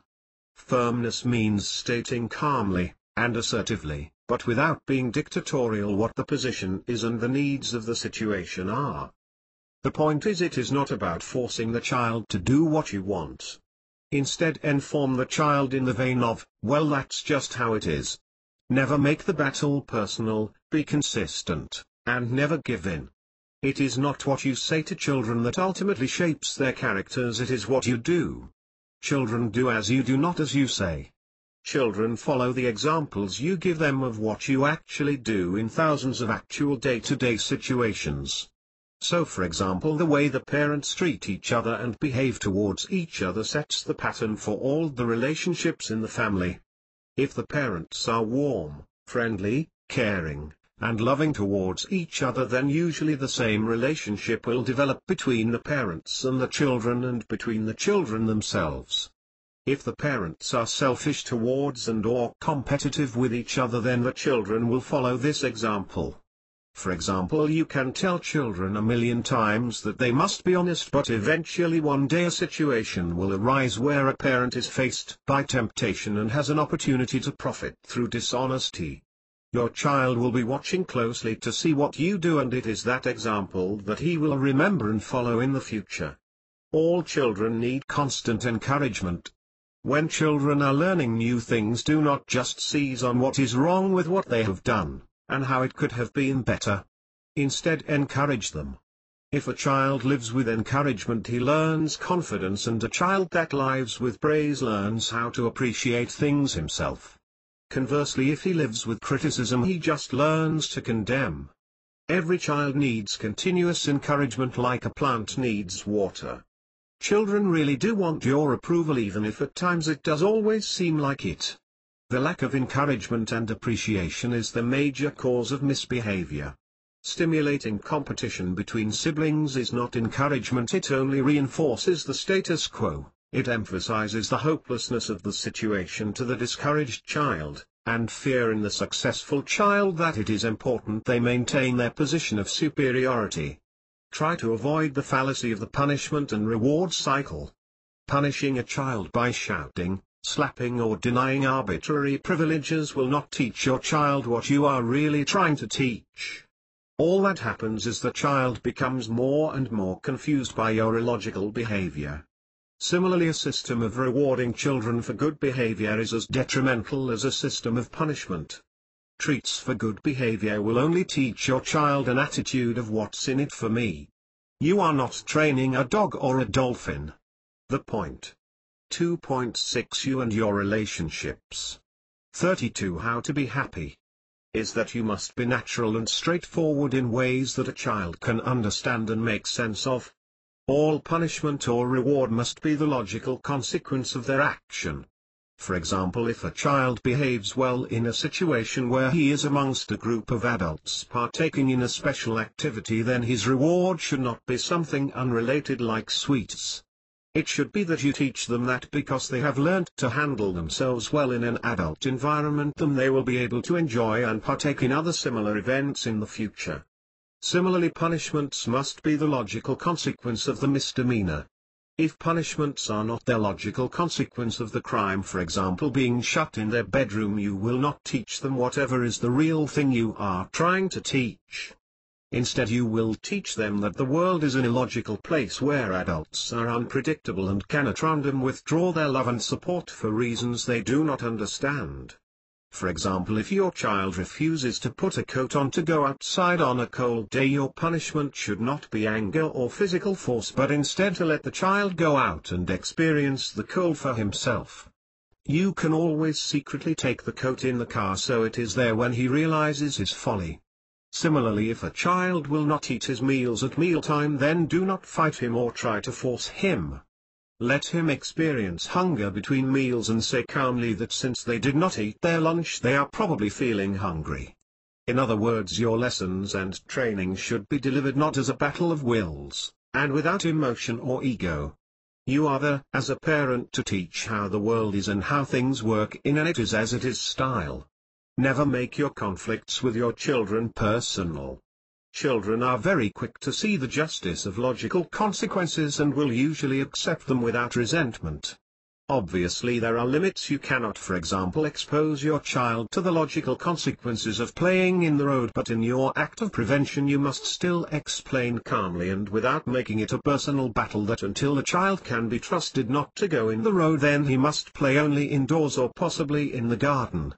I see parents all the time who boss their children around and bark at them without making any attempt whatsoever to explain the reasoning for their ruling. In supermarkets, for example, when children are mithering for goodies, parents often just bark that they are not having this or not having that. A child cannot know that he cannot have the things he sees and desires. Why not just take a second to explain with some respect the reason, which may be that something is unhealthy, fattening and not good for you, or maybe is too expensive. Then the child will understand. Always show your child respect and never humiliate them. Only correct your child when it is absolutely necessary. Most of the time they will be able to see how to improve on a job or task for themselves. If we only ever pay attention to mistakes or imperfections, we discourage our child. When a child is constantly corrected, then the child becomes fearful of making a mistake. When raising children, it is very important to not only be consistent but also to maintain routine. Avoid giving a child undue excessive attention. A child who seeks constant attention believes that they only have significance when they are the center of attention. He feels that unless he gets attention he is worthless. This is a slippery slope to creating a monster. There are great dangers in being over-responsive to repetitive demands for attention. You must be prepared to kindly and respectfully put limits on the amount of attention you are willing to give to your child, as there are no limits to the amounts that they will seek. Be selfless as a parent, but that doesn't mean letting your children do whatever they want, but it does mean putting their needs before your own. When your child is growing older, try not to be vulnerable. For example, when your child prefers to follow their own agenda rather than spend time with you, then rise above it, accept it and do your own thing in a positive frame of mind.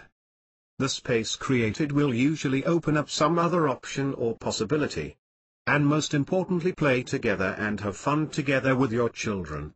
3.1 Introduction. 33 How to be happy. 3. Spiritual intelligence. 3.1 Introduction. So have you now fully mastered A? Well, do not worry, because neither has anyone else, but practice changing your beliefs and behavior in manageable bites and treat each day as an opportunity to practice more skillfully. You are now ready to move up to understanding and practicing spiritual intelligence, C. Congratulations!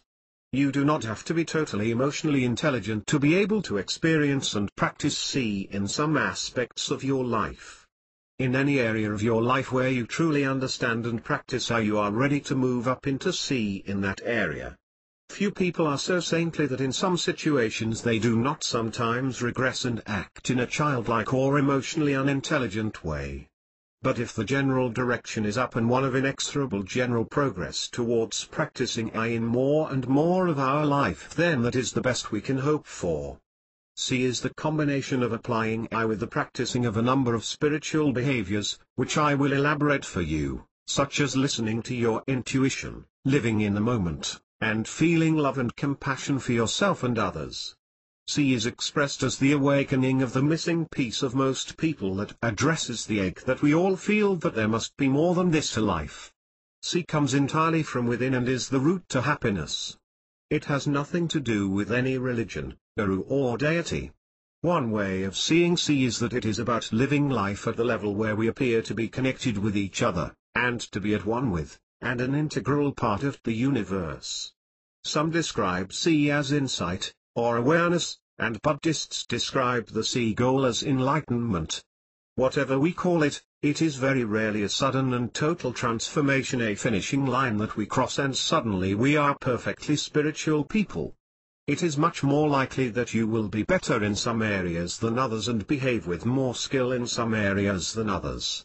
Enlightenment may be achieved for periods of time, sometimes only for an instant, and in some situations. What does it feel like to be spiritual and really see reality? Some of its main characteristics are to feel love for yourself, your loved ones, and for the beauty and magic of the universe and life. Rather than thinking about this in respect of areas of your life, see it instead in the context of moments of your life. We are creatures that only exist and think in the moment. People pursuing spirituality often puzzle over why they cannot feel spiritual all the time, that is, practice C all the time. Why do they regress? Why does the effect of meditation wear off? Why do they have relapses and lose their cool, allow things to get under their skin, etc.? Well, the answer is to turn the question around and see it the opposite way. In any given moment of your life, unless you are behaving with I, then the spiritual view of the world, that is reality, is barred from you at that moment. In order to enjoy being spiritual at every moment, you must not be at the mercy of your ego and negative emotions. It really is that simple. So to recap, these are the negative emotions that you must not allow moment by moment, as they are a false reality suggested to you by your mind. If you can progressively not allow these negative emotions, you will progressively achieve more moments of C in which you truly live in the moment and see reality in all its splendor. Progressively this will become not second nature but your real nature. Finding your spiritual self. 34 How to be happy. All of these negative emotions prevent you from being spiritual at the same time. The basis of inner peace and happiness is the absence of negative emotion, or if you like, the absence of irritations, annoyances and agitation.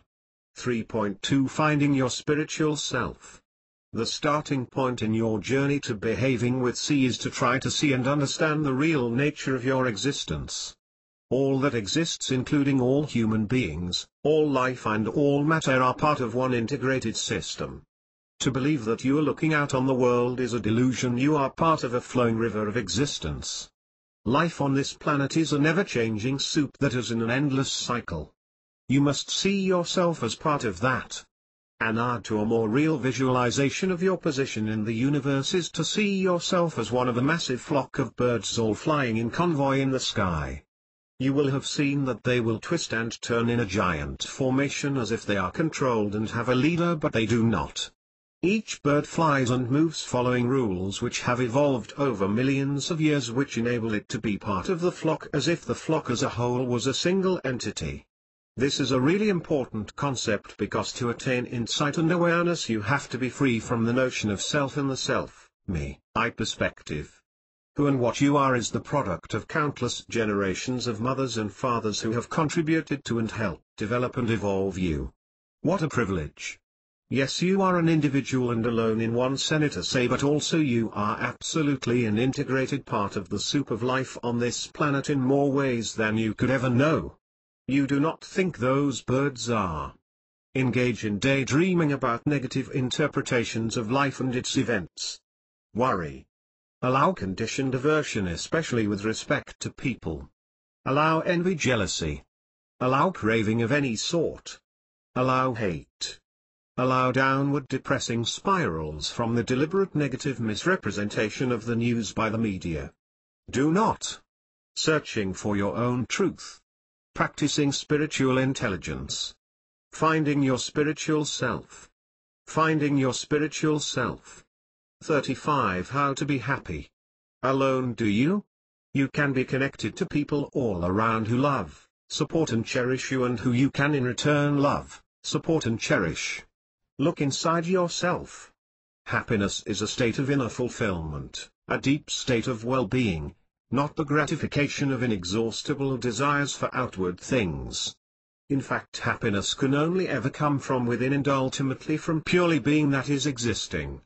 It is fundamental to this journey that you now start to practice meditation. This will enable you to start to turn off the continuous clatter of life and take time to quietly listen to your thoughts and look inside yourself to find peace and calmness. In the next section I will give you some guidance on how to begin practicing meditation. You should not look for happiness from life's events, since sooner or later life's events will disappoint or involve suffering. Understand that our desires are boundless. It is one thing to get pleasure from material possessions, but do not be dependent on them, and know that we can never be content from having all the good things in life. Material wealth, comfort and security will not satisfy us. Happiness does not depend on outward conditions. It depends only on inner conditions. Shakespeare: nothing is good or bad but thinking makes it so. Abraham Lincoln: most folks are about as happy as they make up their minds to be. Take time out to meditate. Meditation is a fundamental ingredient of practicing spiritual behavior. Meditate regularly, as this is essential for developing and maintaining inner peace, tranquility, calmness and serenity. Without a calm mind, insight cannot occur. Meditation is simply a deeper state of thought and relaxation than we normally achieve.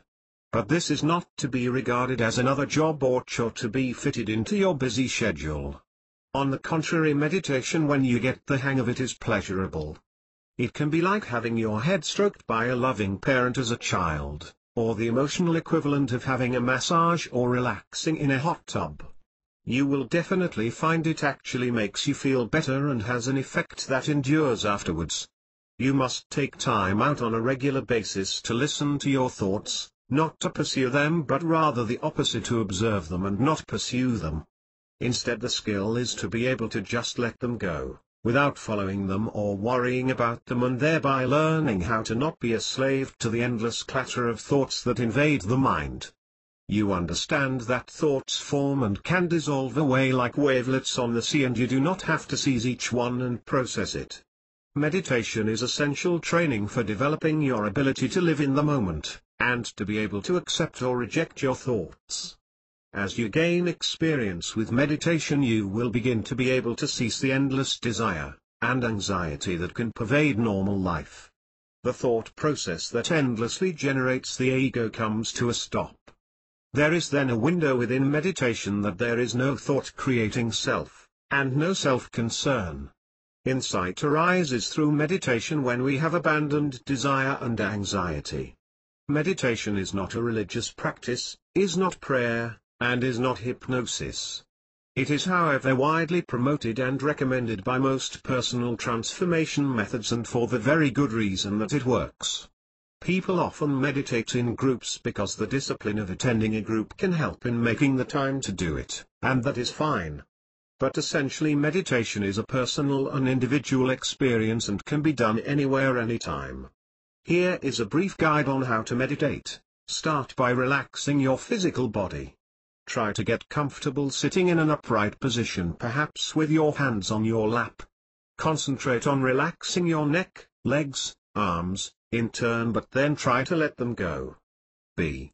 Finding your spiritual self. 36. How to be happy.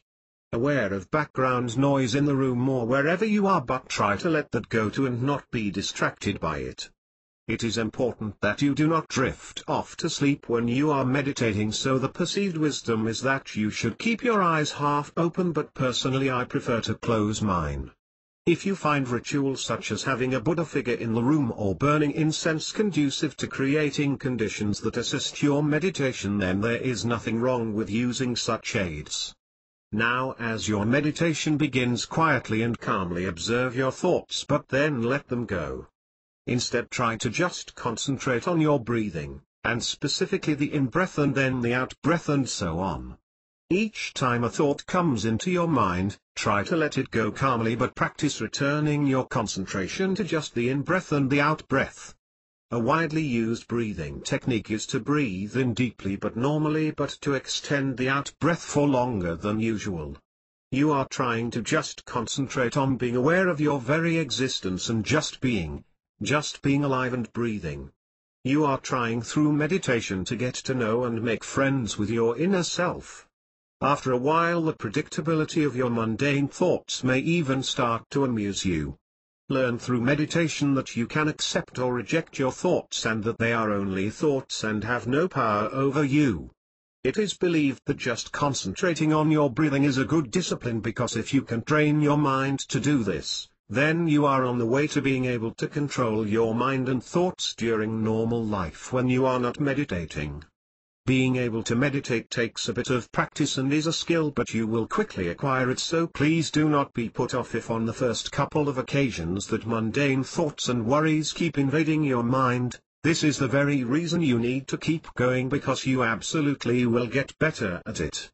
And I can assure you that the inner peace and serenity that meditation bestows will equip and empower you to start to change how you see the world. We are all the same.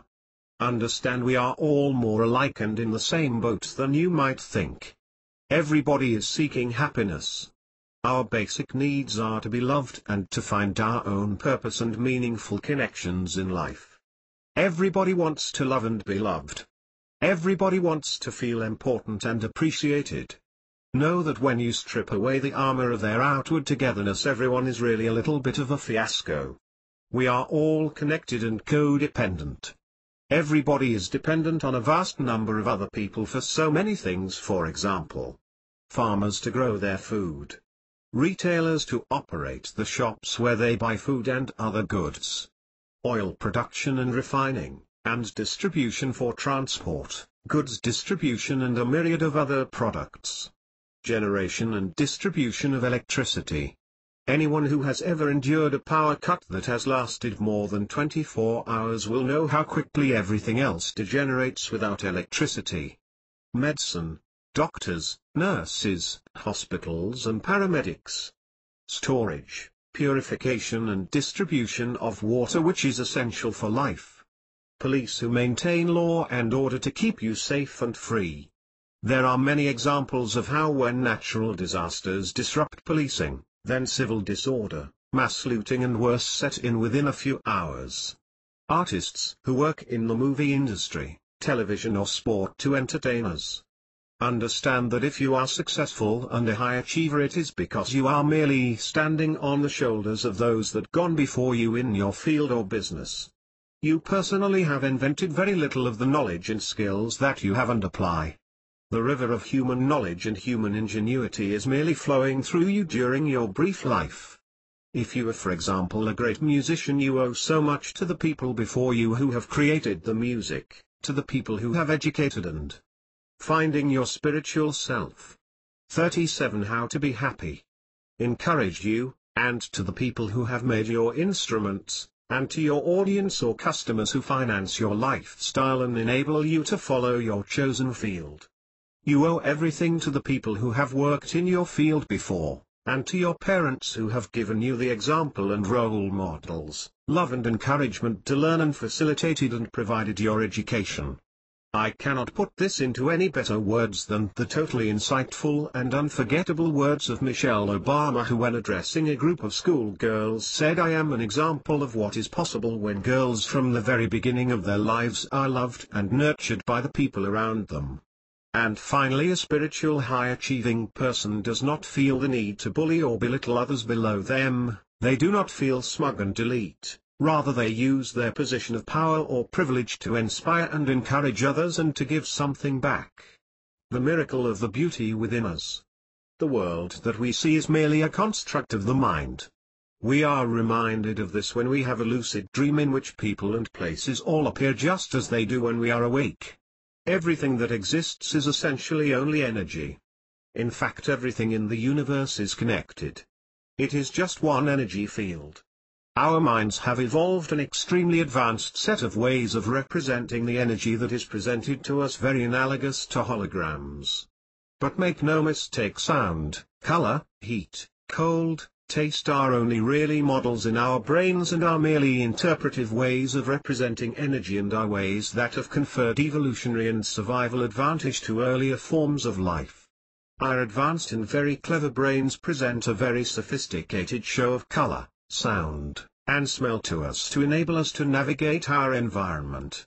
But however they work, we have evolved the most fantastic senses that enable us to see and enjoy the most exquisite beauty. How fantastic, for example, can be the breathtaking beauty and pleasure of a sunset or a face. All that beauty is in ourselves and the way we perceive the world and the universe. The illusion of sight is arguably the ultimate magic. All those frames are processed and presented to us in full color for our entire lives. And it is all only an illusion, really, based on the different wavelengths of electromagnetic radiation. We take so much for granted when we do not see the magic of our existence moment by moment. And what about hearing and sound, for another example? Just different wavelengths of vibrations of air. All another illusion. That sound is not really there if we are not there to interpret it.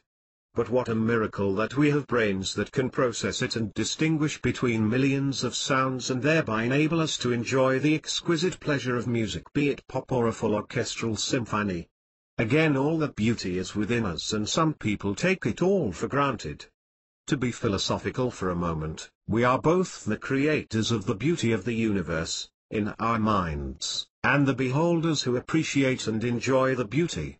I make no apologies for repeating the following statement more than once in this guide. Consciousness is a mystery and a miracle, and it is a travesty that people take it so for granted rather than really seeing that just 1 second of consciousness is the greatest, most exquisite and precious possession of all in the entire universe. 3.3 Practicing spiritual behavior. 38 How to be happy. 3.3 Practicing spiritual behavior. This section is about embracing your spiritual self. What does it mean exactly to practice spiritual behavior? What does spiritual behavior look like? How on a moment-by-moment basis does it manifest itself? Take time out to meditate. Meditation is a fundamental ingredient of practicing spiritual behavior. Because of its importance, I covered some practical guidance on how to start meditating at the beginning of Para 3.2 as part of finding your spiritual self. You can change your world. If you practice spiritual behavior, you really can change your world. A very bold claim, I hear you say. But the way it is done is by transforming our minds such that the world that we see and experience is reality and not one that we see distorted by delusion. What you notice is what you get. We see things and people not as they are but as we are. We shape the reality around us by what we choose to notice. Whatever you pay attention to in families will start to grow and increase. Every partner is both beautiful and ugly depending on how you look at them. Notice and attend to what you would like to see more of, and watch it manifest. It has been said that the difference between a happy and an unhappy person is what you see and notice. The world that you see and experience is very largely a reflection of yourself. We change our world by changing the person that we present to the world moment by moment. There are so many ways that you do this, and everybody does, but usually unconsciously. For example, if you give out and radiate love and positive energy, you will receive it back faster than you would ever think. Conversely, if you are miserable, and negative and feeling self-pity, then you will instead find that reflected back to you pretty quickly in your daily experiences. Another classic example is that without realizing it, you change the people you meet. If you are the type of person who tries to dominate every conversation, never really listening to anyone else, always desperate for the other person to finish so you can expound your opinion, then you will miss out on so much of the richness of other people. Try to understand that people who do this are changing the people that they meet. People you meet will be different and will close you down such that they appear passive and quiet and uninspiring. In fact, the opposite may be true. Given a chance, they may have lots of wisdom and information that would have been pleasurable and helpful to you. Your domineering, overbearing interpersonal habits suppress the people you meet so that you miss out on their potential interest.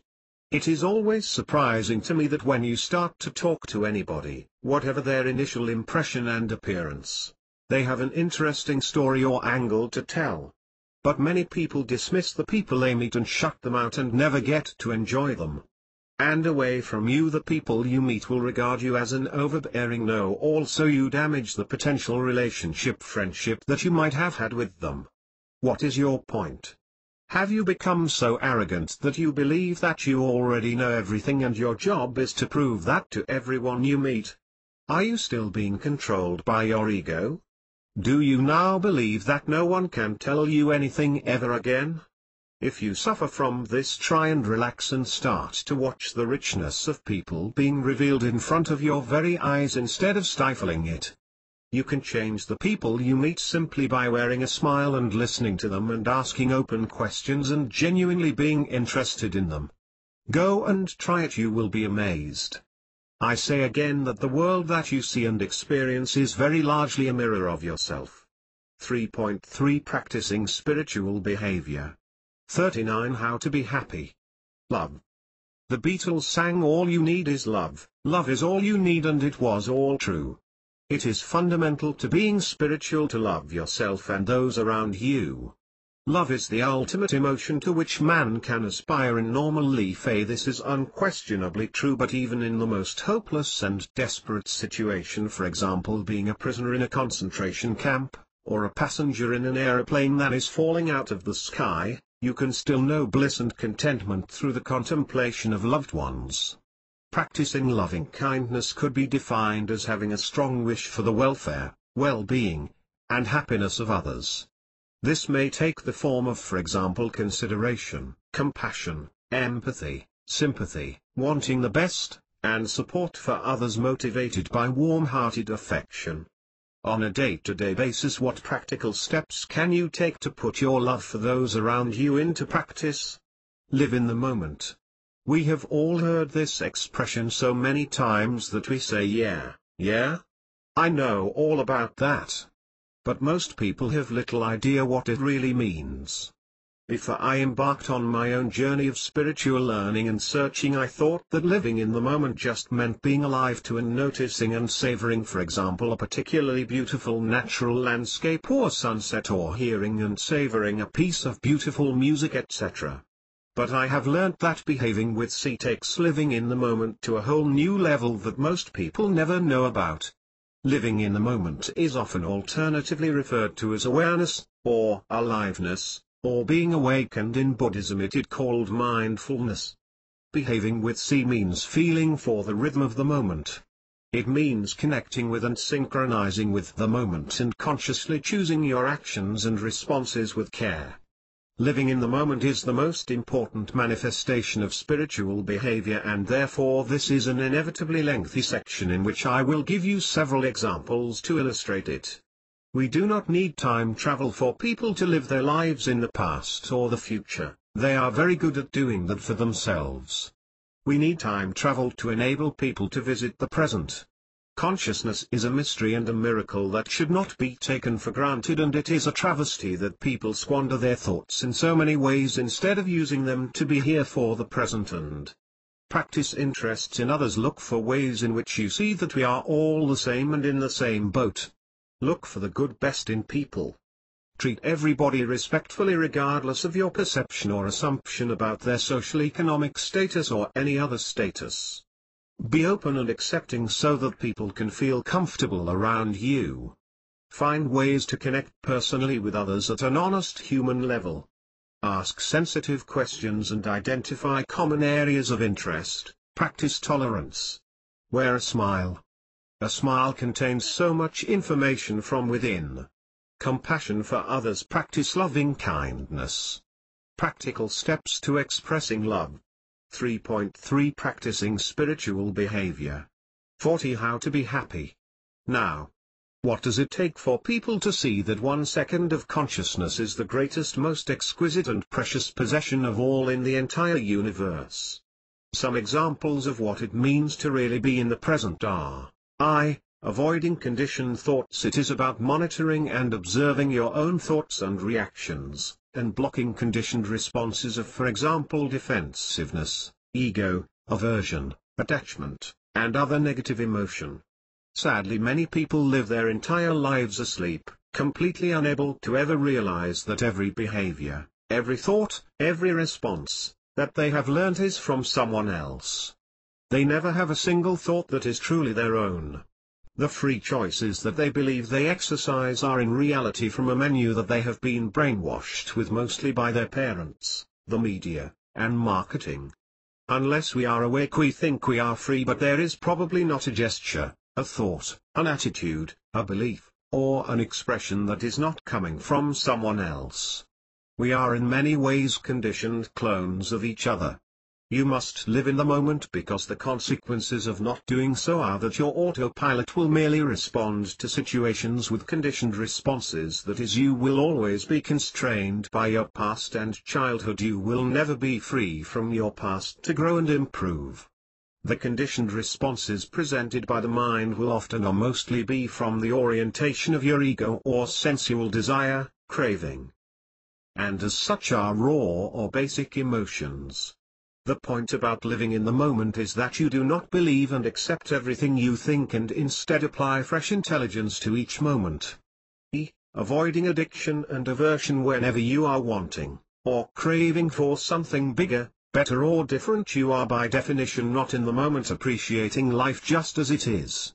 You will be familiar that the brain is composed of 2 parts, the conscious and subconscious parts. The majority of the brain is the unconscious part, where memories and experiences are filed and stored. The subconscious part offers up to the conscious part suggestions that it believes to be helpful based on past repeated experience. This is how addiction and aversion work. The subconscious brain offers up suggestions of thoughts about learned habits that have provided temporary pleasure in the past, like having an alcoholic drink or cigarette. It is the same process when your subconscious feeds you aversion thoughts, such as you don't like people from different cultures, or maybe children or cats. If you are applying fresh thinking in the moment, you will not just be repeating learned behavior and operating out of habit. Really listening to people who do not live in the moment dismiss and ignore opportunities for connection with other people. They do not really listen to what people are saying to them and are instead eagerly waiting to respond with some prepared and well-worn and frequently trotted out package of opinion or advice. Remember that the moment may not always require you to be transmitting, and a spiritual person recognizes when the moment requires you to really listen. Is someone reaching out to you? Are they trying to say something more deep and meaningful to you and looking for empathy and an encouraging signal that you are really there for them in the moment? Most people blunder on desperate to be dominating the conversation and thereby missing and obliterating potential opportunities for real connection. Try not to be always wanting to come in with your own views or anecdotes. Really try to respond to what people are trying to tell you and not be always trying to steer the conversation thread to what you want to be telling them about. You should be concentrating on what they are saying and genuinely trying to build on it rather than trying to switch to a bigger and better subject or story of your own. I find it frustrating when I listen to or am part of conversations which just leap all over the place where no participant is trying to listen and build on what anyone else is saying. It is as if people are together physically but in reality are all still locked in their private bubbles with their egos. 3.3 Practicing Spiritual Behavior. 41 How to be happy. If, really being present to appreciate sublime beauty, if you do not live in the moment you will miss so much that there is to enjoy, you will not see the beauty that is all around you. When I am stuck in traffic I play a game and look for something through the windscreen that I find pleasing or beautiful outside. There is always something to appreciate if you look for it instead of just becoming frustrated by the delay. It does not matter what it is, there is no right and wrong in taste or interests. Often when you go with people to a beautiful place they remain obsessed with spending the entire time telling you about another beautiful place they have been to in the past. One wonders whether they paid attention to that one either. Equally I meet people who when you go to a restaurant and have a wonderful meal they feel compelled to spend the time telling you about another wonderful meal they have had in a different restaurant.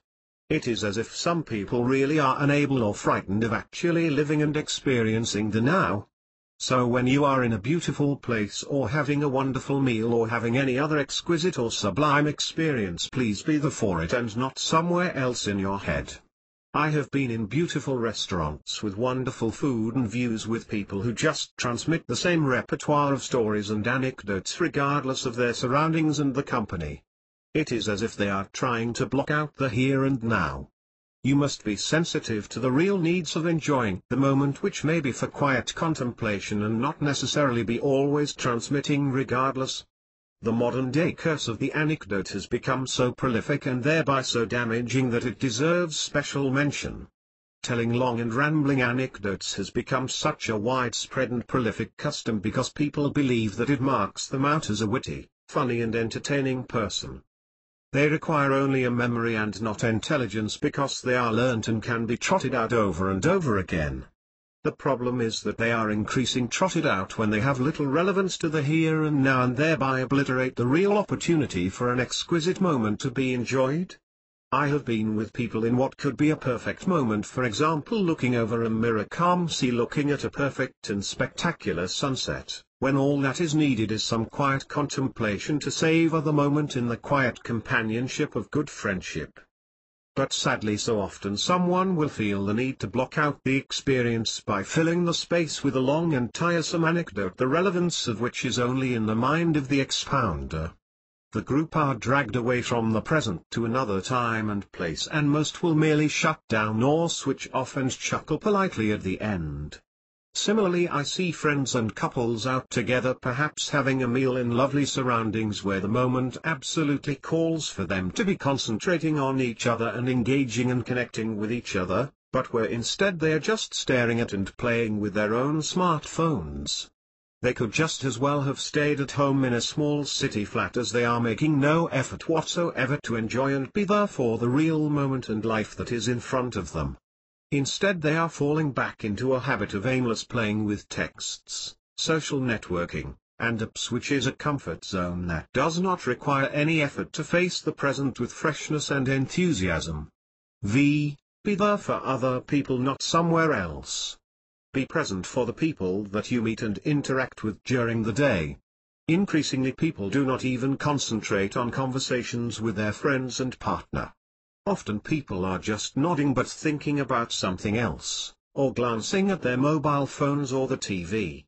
You might think that the other person does not notice, but trust me, they do, and they feel devalued and disappointed that you treat them in that way. Do not always be planning the future. You will have heard the saying, life is what happens to you while you are busy making other plans, usually attributed to John Lennon. Another way of expressing this is preparing to live instead of living now. 3.3 Practicing spiritual behavior.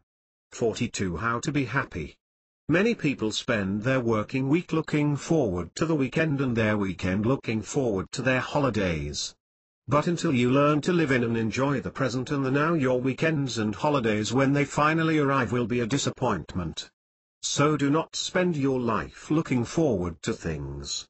The things you look forward to the most often do not live up to expectations, whilst those times that you have little expectations about can often turn out to be unexpectedly enjoyable. Learn that you cannot predict how life is going to feel and be. Spending your time looking forward to things does not make them more enjoyable and is just another way of ignoring the present. Do not always be thinking that the present is wrong or not good enough. It is the case that for many people life is what happens to them whilst they are busy believing that for one reason or another they are being prevented from spending their time on what they planned or wanted to be doing. Instead, they feel frustrated that they are, for example, spending it on finishing some other job that is taking longer than it should, dealing with some unexpected problem or accident, or having to talk to a stranger who wants to be sociable and thereby waste their time. They are all the time searching for something more, or believing that everything would be fine if only. The reality is that your life is the time you spend stuck in traffic, is the time you spend mopping up the drink you have just knocked over, is the unplanned and unscheduled conversation with a stranger in the supermarket. It is the picking up of a book or newspaper and getting engrossed in something interesting, is investigating why the heating has suddenly stopped working. You really have to understand that life is as it is and is happening perfectly. Enjoy the ride and stop struggling. There can be magic and fun in every moment if you turn off that part of the mind that chatters on, telling you if only you were somewhere else and or doing something different. It is in the very ordinariness of mundane life that the extraordinary reveals itself. Be flexible. Living in the moment requires that you do not stick rigidly to a preconceived plan for how your day should be. When someone in your life is suggesting that you do something different to what you had originally planned, then listen with an open mind. Living in the moment is about being flexible and light on your feet. Sticking rigidly to your own plan is a form of trying to prevent life unfolding as it is. When someone else wants you to do something different, of company earth, they may be wrong but they may also be right, so be open-minded.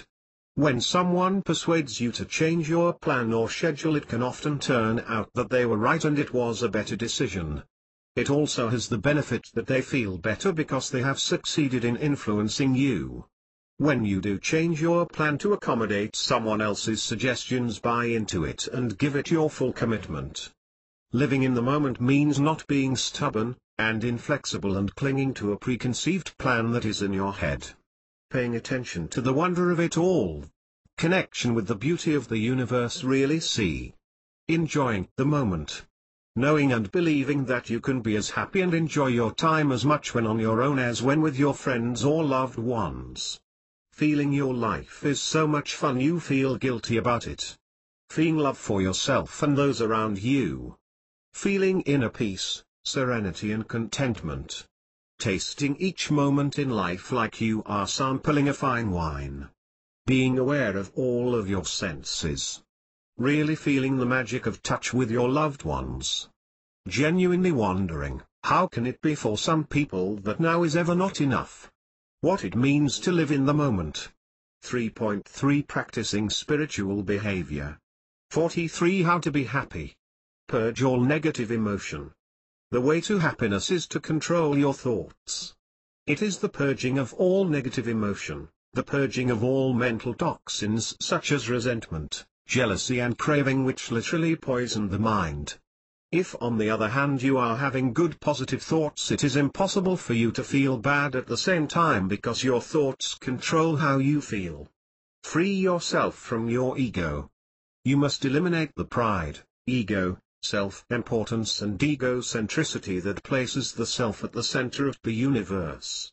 We imagine that by living in a bubble, the ego, we create an illusion of being separate from the world, hoping to avoid suffering. In fact, what happens is just the opposite, since ego grasping and self-importance are magnets for attracting suffering. By reinforcing the separate identity of the self, we fall out of sync with reality. The truth is that we are fundamentally interdependent with other people and our environment. We are droplets of water separated from the ocean, and merely the continuum of consciousness is no justification for seeing the self as an entirely distinct entity. We get so accustomed to attaching the label of I to the mental flow that we develop an attachment to the self and the notions of mine, my mind, my possessions, my friends. The erroneous sense of duality forms the basis of all mental afflictions, be it hatred, jealousy, pride, or selfishness. It is the cause of believing that when anything adverse happens to you, however trivial, that in some way it is personal and an attack on you, the self. It nearly always is not personal, and nobody has even thought about you, and certainly the universe is not. Think of a massive shoal of fish or flock of birds and you will see the true perspective of the individual. If tragic events befall us, for example war, terrorism or accident, we have not personally been selected, we are just caught up at random by chance. However, the ego interprets such events as a personal attack and as such are, for example, bad luck, or as being cheated or punished. It is ironic that most of the time when the ego feels the need to defend a view, or knowledge, the very thing that the ego wants to defend was not your thought in the first place but originally came from someone else. When we are physically hurt by someone else or even merely insulted, the ego's wound lasts much longer than the physical pain. When we see the self as a mere concept and not an autonomous entity that must be satisfied at all costs, we react in completely different ways. The source of disturbing emotions is attachment to the self. If we want to be free of suffering once and for all, it is not enough to rid ourselves of the emotions themselves, we have to eliminate our attachment to the ego. Is that possible? The ego is merely a concept that can be dispelled, but only by the wisdom that perceives that ego is devoid of intrinsic existence. People that free themselves of the ego think and act with spontaneity and freedom. Stripping the ego of its importance is tantamount to winning incredible inner freedom. It allows us to approach every situation with natural ease, benevolence, fortitude and serenity. As we progressively drop the apostrophe self-me, I perspective, then we start to see others more clearly. There is a lot of suffering in this world, and through increasing insight, compassion for others arises. Feelings of compassion for others drives away egoism. When the self ceases to be the most important thing in the world, we find it easier to focus our attention on others and gives us the resolve to work and act on their behalf. This is in contrast with the constant paranoia provoked by the whims of a triumphant sense of self. In our day-to-day lives we experience the self through its vulnerability. The self is always there, ready to be wounded or gratified. 3.3 Practicing spiritual behavior. 44 How to be happy. Intuition. Intuition is the sixth sense and is an essential part of the process of developing C. Follow your heart and intuition. Recognize the power of your intuition to guide you. There is a voice inside all of us that knows what is best for us more than anybody else. Follow it. We all know deep down whether something is right and good. This may well be because a moral code is our genetic inheritance. An intuitive sense of what is good for the general benefit of the community or group has conveyed survival advantage in our evolution. Many people have become so used to suppressing their emotions that they have become deaf to their instincts. Following your instincts and intuition is far more likely than using reasoning and logic to lead you to make the right decisions for you and happiness. Intuition is invaluable, especially in dealing with people. Take note of physical and emotional feelings associated with intuition. Your heart will tell you what to do. Try to listen to that rather than your head. It is the heart or intuition that knows when to trust somebody. Our head may try to overcome our deeper feelings, but deep down we know the truth. When you have been betrayed or let down, you need to understand yourself and know your emotional limits. Can you still trust someone? It is not mean or wrong to protect yourself from further emotional damage. Only your heart knows the answer. Listen to it. Let go and let be. Do your best and be the best person you can and live by the principles in this guide, but you must let go of the outcomes. Things are as they are and life is as it is, not always how you want it to be. Letting go is not getting rid of. Letting go is letting be. Let other people around you be who they are and settle into the relationships. Others around you are not perfect, but then neither are you. Making demands on others around you that they must behave in the way you think is right destroys relationships. How we cope with tragedy, disaster and bereavement depends a great deal on our attitude. Suffering can be intense without destroying our outlook on life. Once we have acquired inner well-being, it is easier to maintain our fortitude and recover it quicker when confronted externally by difficult circumstances. If we let ourselves be overwhelmed by our personal problems, no matter how tragic, we only increase our difficulties and become a burden on those around us. If our mind becomes accustomed to dwelling solely on the pain that events or people inflict on it, one day even the most trivial incident will cause it overpowering sorrow. Eventually everything that happens will assume a hostile character and we will rebel bitterly against our fate, bemoaning our luck. Ride the punches, and go with the flow. Feel lucky, be lucky. If there is no predestiny and no referee, then logically there is no such thing as luck. But there is more to it than that. We all know that some people seem lucky, and also we know that at times we can feel lucky. Of course, the randomness of events means that a statistically unlikely bad thing can happen to you, like an accident or illness, and if you define that as bad luck, then nobody is immune from that. But how can we raise the odds of feeling and enjoying generally good luck? Firstly, we can feel lucky by truly appreciating and feeling grateful for all the good in our lives and not dwelling on the elements we would like to change, that is, thinking positive. Conversely, if you are feeling ungrateful, then this negative emotion and negative energy will attract more of everything you do not like or are dissatisfied with. Secondly, you can definitely make your own luck by unconditionally giving out love and positive energy, and building a network of friends, supporters and allies who will look after you when they get the choice and chance. You make your own luck in this life every day, and this is largely through how you treat and deal with other people. All human interactions can lead to other things for you in the future in ways you. 3.3 Practicing spiritual behavior. 45 How to be happy. Can never predict or imagine. But people need to like you and feel you are someone they could work or play with. For a successful life, you should work on the principle that you are never in an anonymous situation and behave accordingly, and secondly that it is a small world and everyone knows everybody else. Clearly they do not, but there are far more unknown connections that are invisible to you than you would ever imagine. Thirdly, the saying that the more I practice the luckier I get is absolutely true. Another way this is expressed is that luck is preparation meeting opportunity. If you decide what you want in life and work and prepare for it, when events occur that can potentially be a step towards that goal, you are ready to seize that chance. People who have already thought about what they want and studied their options can recognize a good tactical card when it is dealt to them and act decisively. Sadly, some people are not clear about what they want, and are fearful of making decisions, and as a result allow good cards to slip through their fingers. Almost everybody can think of an example of an opportunity that they passed up and subsequently regret.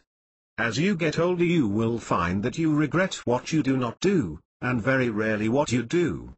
You regret the decisions that you did not make, not those that you did. You must always of course have no expectations, and having done the work and preparation you must let go of the outcome. Remember, it was always the preparation, the effort, that was the result, and not the outcome. So when the planned for break does not come, you can still feel lucky, and so often in life something else good happens instead if you are open and flexible and not rigid. Life is as it is and is not following a plan that is in your mind. Keep your faith in humanity and the human spirit. At this point I want to include a morale and spirit rousing paragraph on keeping your faith in the human spirit and humanity. It is a big problem is that all we hear about in the media is greedy and selfish and or corrupt behavior, and it wears us down. It constantly attacks us and threatens to make us disillusioned and cynical. But these people are a small minority. All around us are ordinary people who are not like that and are not driven by greed and self, me, I agenda and are apostrophe nice and will help others and put themselves out for others. All around us are people who are generous in spirit and loving and genuinely doing their best to be good partners and or parents. There are so many people who quietly get on with and contribute to society through voluntary work and charitable giving. But they do not make news. The law of attraction. You are now far enough into understanding how life and the world works to be ready for the law of attraction. This is a very popular belief nowadays and is a modern way of expressing that you reap as you sow. The law of attraction simply put says that we attract to our lives what we focus on the most. If we focus on what we want and radiate good feelings and positive energy and positive emotion, then good things will be reflected back. If on the other hand we for example hold grudges and blame others for our situation, then we attract more of the same. Our lives are a reflection of ourselves. People who do good generally experience good things as a result. We do not always fully understand why it is so, but it is. It may be simply because it is a small world and there is a very high degree of interconnection between people you meet and know, and how people behave in respect of looking after others they know and like or dislike. Do as you would be done by is also a truism, because our positive or negative energy, karma, is reflected back to us, and what we experience is a mirror of the karma that we give off. In fact, the reflections can be immediate, as you find if you go around with a smile on your face radiating goodwill and altruistic love, and everyone you come in contact with seems to enjoy their contact with you. It takes courage to be yourself and spiritual in front of others, but when you demonstrate this behavior it allows others to behave in the same way. This applies with friends, in business, and with strangers. 3.3 Practicing spiritual behavior. 46 How to be happy. It is also true that good and bad things that you say and or do come back to you in ways that you can never predict, but they do come back, and this is demonstrable and we all experience it. With anything that you want, you need to genuinely start to think and feel as you would if you already had it. So if you want to be more loved and cherished by others, then you start by visualizing yourself as someone who is already well loved, and so being loved more is simply not an issue. This visualization, and the consequent living as if you are already enjoying the situation you wish for, will lead you to assume the positive thoughts and feelings associated with this state, and as a direct result, you will attract more of the very thing you are seeking. Whereas if you are a person who for example feels an unloved victim, angry or hard done by, unlovable and jealous and envious of others, then you will merely attract more of the same. Once you think that way, you act that way. Similarly, if you are a complainer, then you will find that you attract more and more situations into your life to complain about.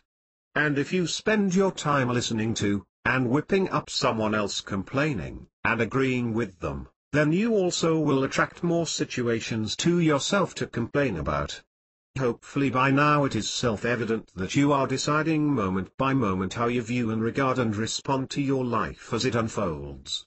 You decide whether every event is funny, amusing, fun, frustrating, annoying, exciting, disappointing, challenging, interesting, boring, etc. And how you interpret every event is how you want and choose it to be and what you focus on the most. I want to tell you a story about two friends of mine who visited the same recently opened restaurant on consecutive nights. On the first night my friend, let us call him Mr. Cloud, went and was immediately frustrated and irritated that he had to wait in line to speak to the receptionist and to be allocated a table. He had had a long and difficult day at work and wanted to just go straight in and eat. Mr. Cloud felt that his town was becoming overpopulated and also that the restaurant was inefficient. When he did eventually get a table, it was not by the window as the restaurant was very busy and he had to settle for a table in the middle without a view. Mr. Cloud soon became even more irritated because the group on the adjacent table were enjoying themselves too much and laughing and joking too loudly. He felt this was selfish and inconsiderate behavior and after a while asked them if they could quieten down a bit, which they did. Although Mr. Cloud did not know it at the time, by coincidence one of the group on the next table did recognize Mr. Cloud by sight because he is the boss of the company that Mr. Cloud's son works for. From then on the group at the adjacent table were more subdued, they were not able to have so much fun and there was an atmosphere and tension between the two tables. We attract into our lives what we focus on. Whatever is going on in your mind you are attracting. You become and attract what you think. What you focus on grows. You create your life with your thoughts and feelings. When you dwell on what you do not want or like, you attract more of the same. What you think controls how you act. The law of attraction. 3.3 Practicing spiritual behavior.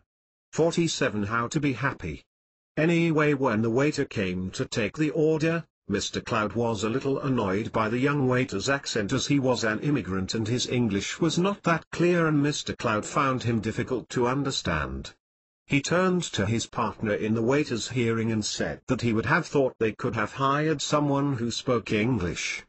The waiter, who was fairly new and inexperienced, became increasingly nervous and flustered by Mr. Cloud's attitude and bluntness. Mr. Cloud became even more cross when he was told that the dish of the day that he chose had run out, so he had to make a second choice of something that the waiter recommended. The restaurant was very busy and the food was a little slow to arrive. Mr. Cloud is a busy man, so while he was waiting, and getting progressively impatient, he took to catching up on his emails and texts on his phone. Because the restaurant was busy, the Wi-Fi performance was also very slow and Mr. Cloud became further irritated by how long it was taking for his emails to load. When the waiter finally did arrive with the food, he was anxious not to upset Mr. Cloud further, but in his nervousness he knocked his glass of water over and some went on to Mr. Cloud's trousers. His partner reassured him that his was only water and would dry out, but Mr. Cloud was nearing the end of his patience and snapped angrily at the waiter. Meanwhile, the group on the next table were watching with great interest and smirking. Mr. Cloud did not like the alternative dish that he had been persuaded to choose. He kept telling his partner, quite loudly and impatiently, that he had been really looking forward to his original selection and was annoyed and disappointed that was not available. His partner was not enjoying the evening either because of Mr. Cloud's moaning and negativity. Mr. Cloud then started to package all his complaints together in a long litany of issues. The restaurant was too crowded and noisy and the food overpriced, without adequate choice for customers. His partner picked up on his mood, and became increasingly disenchanted with the evening, embarrassed at being looked at by others, and ultimately, tired of Mr. Cloud's company.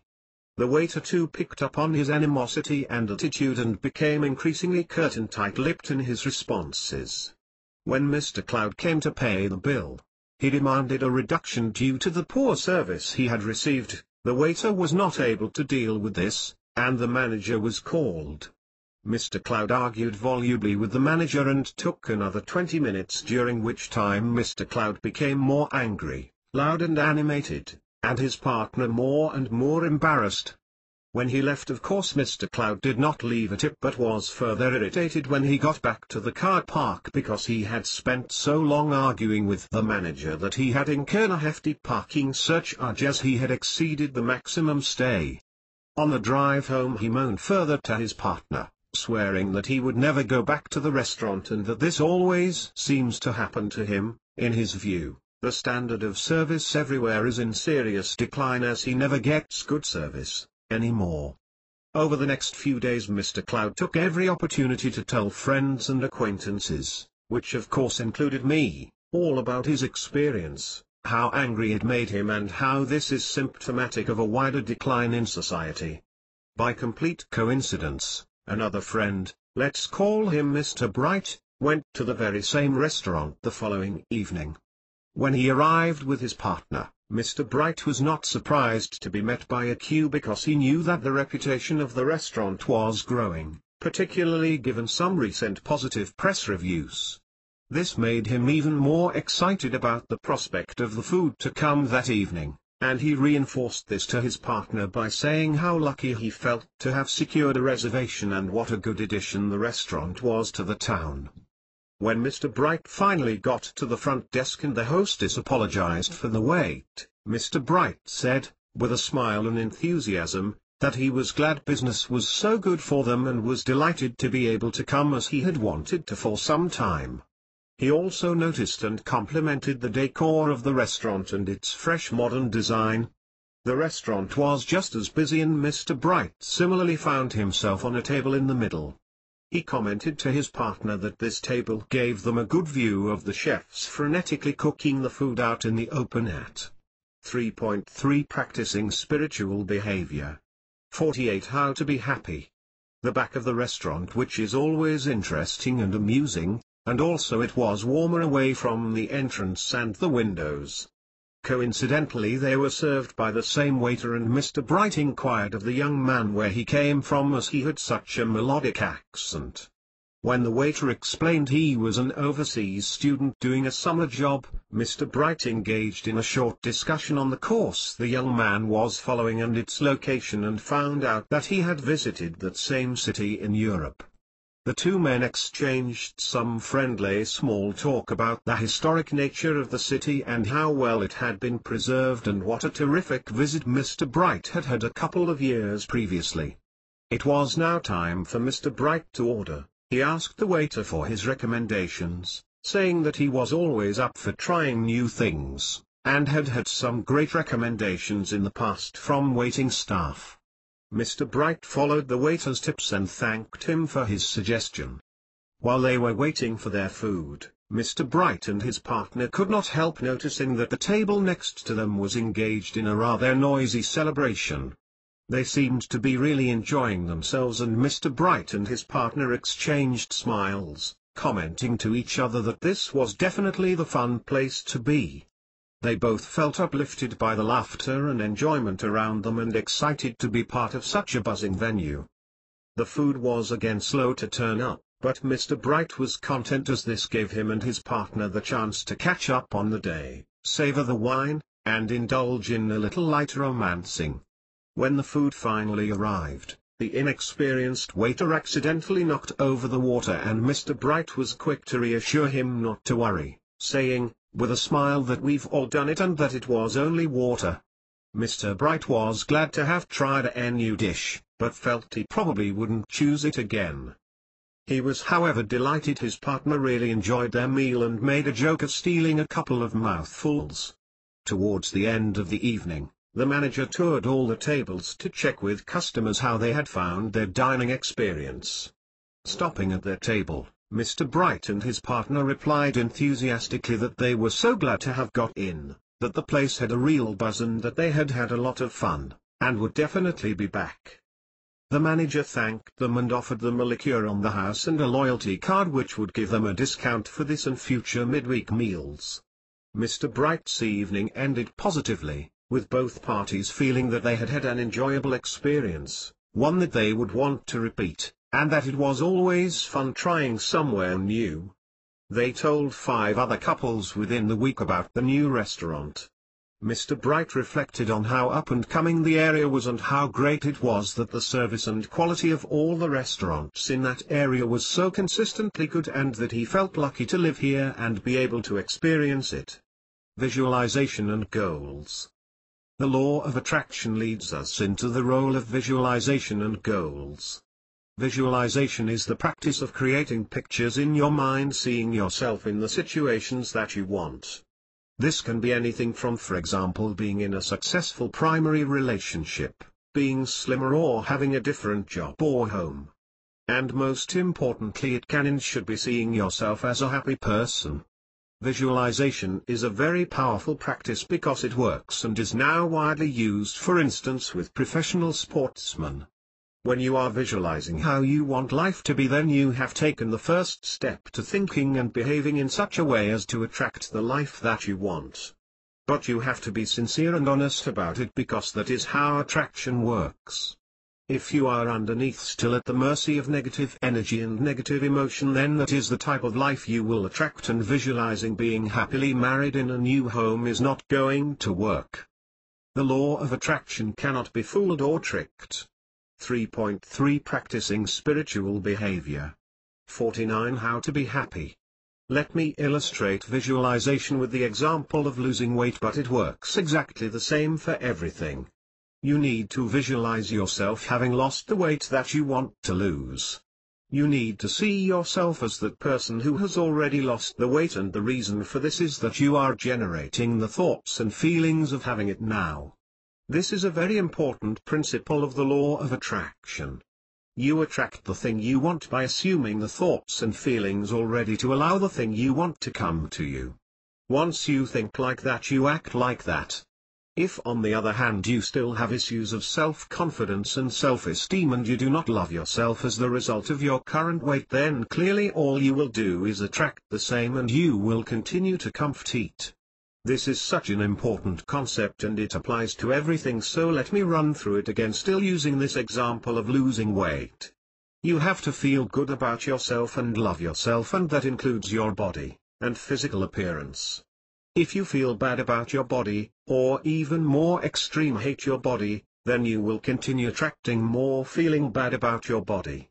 This will manifest itself in lack of willpower to gain control of your diet due to negative feelings like it is all hopeless, you are not worth it, you will always be overweight, eating to combat depression, etc. You have to feel that you are already beautiful, you have to already love yourself and your body, and feel good about all your other qualities like your personality and character, and then you will attract the good things you want regarding your weight. Funnily enough, long before I understood these things many years ago, I had a tape aimed at weight reduction by hypnosis. But the hypnotist was saying exactly the same things, that you cannot lose weight if you do not love yourself, and he used a lovely expression that you have got to love the weight off. I would like to make a quick point about wealth. Contrary to what some self-help books on this subject say, and in particular, The Secret, you cannot attract great wealth into your life. This is because, firstly, there is not enough money in the first place for everyone to be a millionaire. But more importantly, because wishing for great wealth and affluence is grasping and therefore negative emotion, and so you will merely attract more of feeling that you do not have enough and jealous that others have more. Instead, visualize being content with your wealth, visualize feeling that you have everything you need, that you have enough, or even that your cup is overflowing and you have an abundance of what you really need and what matters in life. What happens then is very interesting. Because you are no longer a jealous and envious person who feels ungrateful, you become the opposite, and thereby a positive person who other people like and want to help and look after. You then find that more and more people are generous towards you, and help you, and your luck changes with respect to money. It sounds unbelievable, but try it and you will find that it is true. Goals. You need to understand the role of goals, as this is something about which there is widespread misunderstanding. Setting goals to drive direction and time frame has a place, but please see that this has more to do with I than C. I read many self-help books, particularly from the USA, where goal setting is seen as the be and end all of self-improvement. They even dangerously assert that happiness is the successful achievement of goals. But this is not true, and I will explain why. People often achieve a goal, but they find that they do not feel any different and are still not happy, and they are surprised by this. They had believed that once they had lost that 2 stone or got that promotion, that from then onwards they would be happy. Instead they feel exactly the same as before they started, and they cannot believe it. But C is about understanding that there is no end of the rainbow where happiness is to be found. C is about realizing that life is a miraculous, wondrous, and magical privilege, and that you were always already at the end of the rainbow, but you just could not see it. There is only the present moment, and the role of goals is the positive attitude and positive energy and emotion that working towards a goal generates moment by moment. The outcome or result of a goal is not about the achievement of the goal, but the cumulative effect of the positive thinking along the way, moment by moment. The feeling, for example, that your weight is no longer out of control, and that instead you are now in control of it and your feelings about it. In fact, it probably does not matter if you achieve most goals. What endures and shapes you is the 3.3 Practicing spiritual behavior. 50 How to be happy. Cumulative positive emotion and positive energy that is engendered by feeling that you are now in control of your thoughts and behaviors.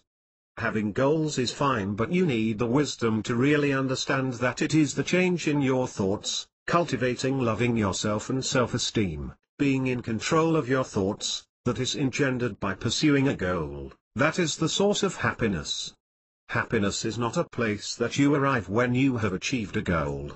Take time out to meditate and review. I began the Practicing Spiritual Behavior section with the importance of meditation, and I am deliberately ending it with meditation again. I included some practical guidance on how to start meditating at the beginning of Para 3.2 as part of finding your spiritual self. Meditation is a fundamental ingredient of practicing spiritual behavior. Meditate regularly, as this is essential for developing and maintaining tranquility and serenity. While you are on this journey, meditation is a refuge just for you. It is a private place, an oasis, where you can just be you away from the world and refuel with new calmness and resolve to continue your journey. Meditation is not to be regarded as another job or chore to be fitted into your busy schedule. On the contrary, meditation, when you get the hang of it, is pleasurable. You will definitely find it actually makes you feel better and has an effect that endures afterwards. Meditation will help you see life with a real perspective and enable you to properly and honestly review where you are going, and what matters, and what does not. It will help you see what relationships are good for you and which are not helping you on your journey. It will help you assess your priorities in life.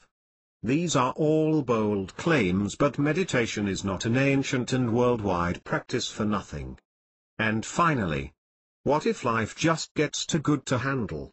A nice problem to have, I hear you say. That will never happen to me, I hear you say. However, spiritual people do reach heights of happiness and serenity that they genuinely find it difficult to cope with how truly delightful life can feel. People can find that things are just too wonderful, too miraculous, that they do not know how to deal with it. They can find, as they really learn to live in the moment and accept life as it is and savor the ride, that their life just becomes too pleasurable and exciting. And this may be coupled with an overwhelming and bursting love for their family and those around them. Add to this really seeing the beauty that surrounds us all, and for example the awesome majesty of dawn and sunset and natural landscapes. But when these moments arise, they are absolutely not something to feel guilty or selfish about. What you are experiencing is reality and how life can and should be. The older I get, the more exciting and miraculous and unbounded I realize that life is. Unfortunately, you often do not fully appreciate how magical and wonderful life is until you get older, and when they say that youth is wasted on the young, there is some truth to it. And the irony is that when you truly wake up, you see that happiness was there all along, and you just could not see it. Sublime moments of enlightenment when you experience complete peace and serenity can be overwhelming and even intimidating. You can feel that somehow you should be capturing it and bottling it, but that is your mind up to its soul tricks. You know now that you cannot capture it, and that being open to fully experiencing life in the moment is how and why these sublime moments arise in the first place. 3.4 Searching for your own truth. 51 How to be happy. 3.4 Searching for your own truth. No one can give you the answers to the big questions about the universe and life. But hopefully this section will give you some ways of thinking about things, not all of which you will necessarily agree with, but which will help you develop your own views and find your own truths. We are limited by what our brains are capable of, and much of the complexity of the universe with its multiple dimensions, and infinite scale and timeless existence will always elude us. Our consciousness asks questions to which there will never be a complete answer. We cannot ever know the ultimate truth of what the universe is. Truth matters in whatever form we find it, and it is a fact that humans cannot live without searching for the truth, and that has always been so. There is no grand purpose in the universe that is apparent to us. It just is. The Buddha considered that there are no answers to the ultimate questions of why and how the universe exists at all, and given that man will never be able to answer these questions, it is not productive to be concerned by these issues. Buddhism is the only major religion that acknowledges a large area of ignorance about external matters. It does not attempt to answer such questions as what is the purpose of life, the universe and everything. Buddhism regards such questions as at best unanswerable and probably intrinsically meaningless. But we can know at an empirical level a great deal about what works and what does not for making ordinary human lives happy and fulfilling and meaningful on planet Earth. Furthermore, we may not also ever totally understand why spirituality works the way that it does. It is not about religion. Being loving and spiritual is not dependent on being religious or believing in a god of any sort. It is about a set of empirical findings about human behavior that enable us to live happier lives. Being loving and spiritual works even if we do not fully understand or ever will understand why. The yearning to believe in something greater than ourselves. In evolution, people who were disposed to want to belong to a group or tribe that is greater than themselves had a survival advantage. This may explain why it is such a ubiquitous attribute, our genetic inheritance, to be disposed to belong to and follow a religion, as this is a modern manifestation of this attribute. However, we need to acknowledge that the act of placing our trust in a leader or authority or institution that we can feel is bigger apostrophe than us, or above us, gives us huge feelings of comfort and security and is in some ways very liberating. We all want to do this because it absolves us of having to take full responsibility for ourselves and our moral code, actions and opinions. It is in fact a cop-out to simply unquestioningly swallow whole an entire package of views and truth off the shelf from a religion or leader. It is however very tempting to do this to boost up a very big ladder in the search for understanding in life, to suddenly be able to accept a whole package of beliefs, morals, opinions and even dress code. From then on you can merely say I am, for example, a Catholic or a Muslim. In answer to any question you can answer, whatever they think I think. And when any moral dilemma arises and you are asked to act in a way that seems wrong in the cause of that belief, you can blindly follow and absolve yourself of all personal moral responsibility. So if you do decide to attach a label to yourself and follow, you must not stop questioning and thinking for yourself. If you do, then believing is usually an undesirable thing. We must always take responsibility for thinking and questioning for ourselves, and never suspend disbelief. For many people today, especially the young, it is disorienting and unsettling that there are no longer any institutions that they feel they can look up, respect and trust, for example the state, church, police or government. 3.4 Searching for your own truth. 52 How to be happy. Many seize upon something man-made like allegiance to a football team or the state, but at least it gives them that sense of belonging and a greater cause that they are seeking. But for everybody who is not a religious fundamentalist, it is difficult to find anything to believe in above and beyond yourself. belief in religion has been responsible for a great deal of bad and evil action and thought. There is however one benefit of believing, and that is that the resulting humility that it engenders helps us develop see. It does not actually matter whether the authority to which we bow and worship is real or exists.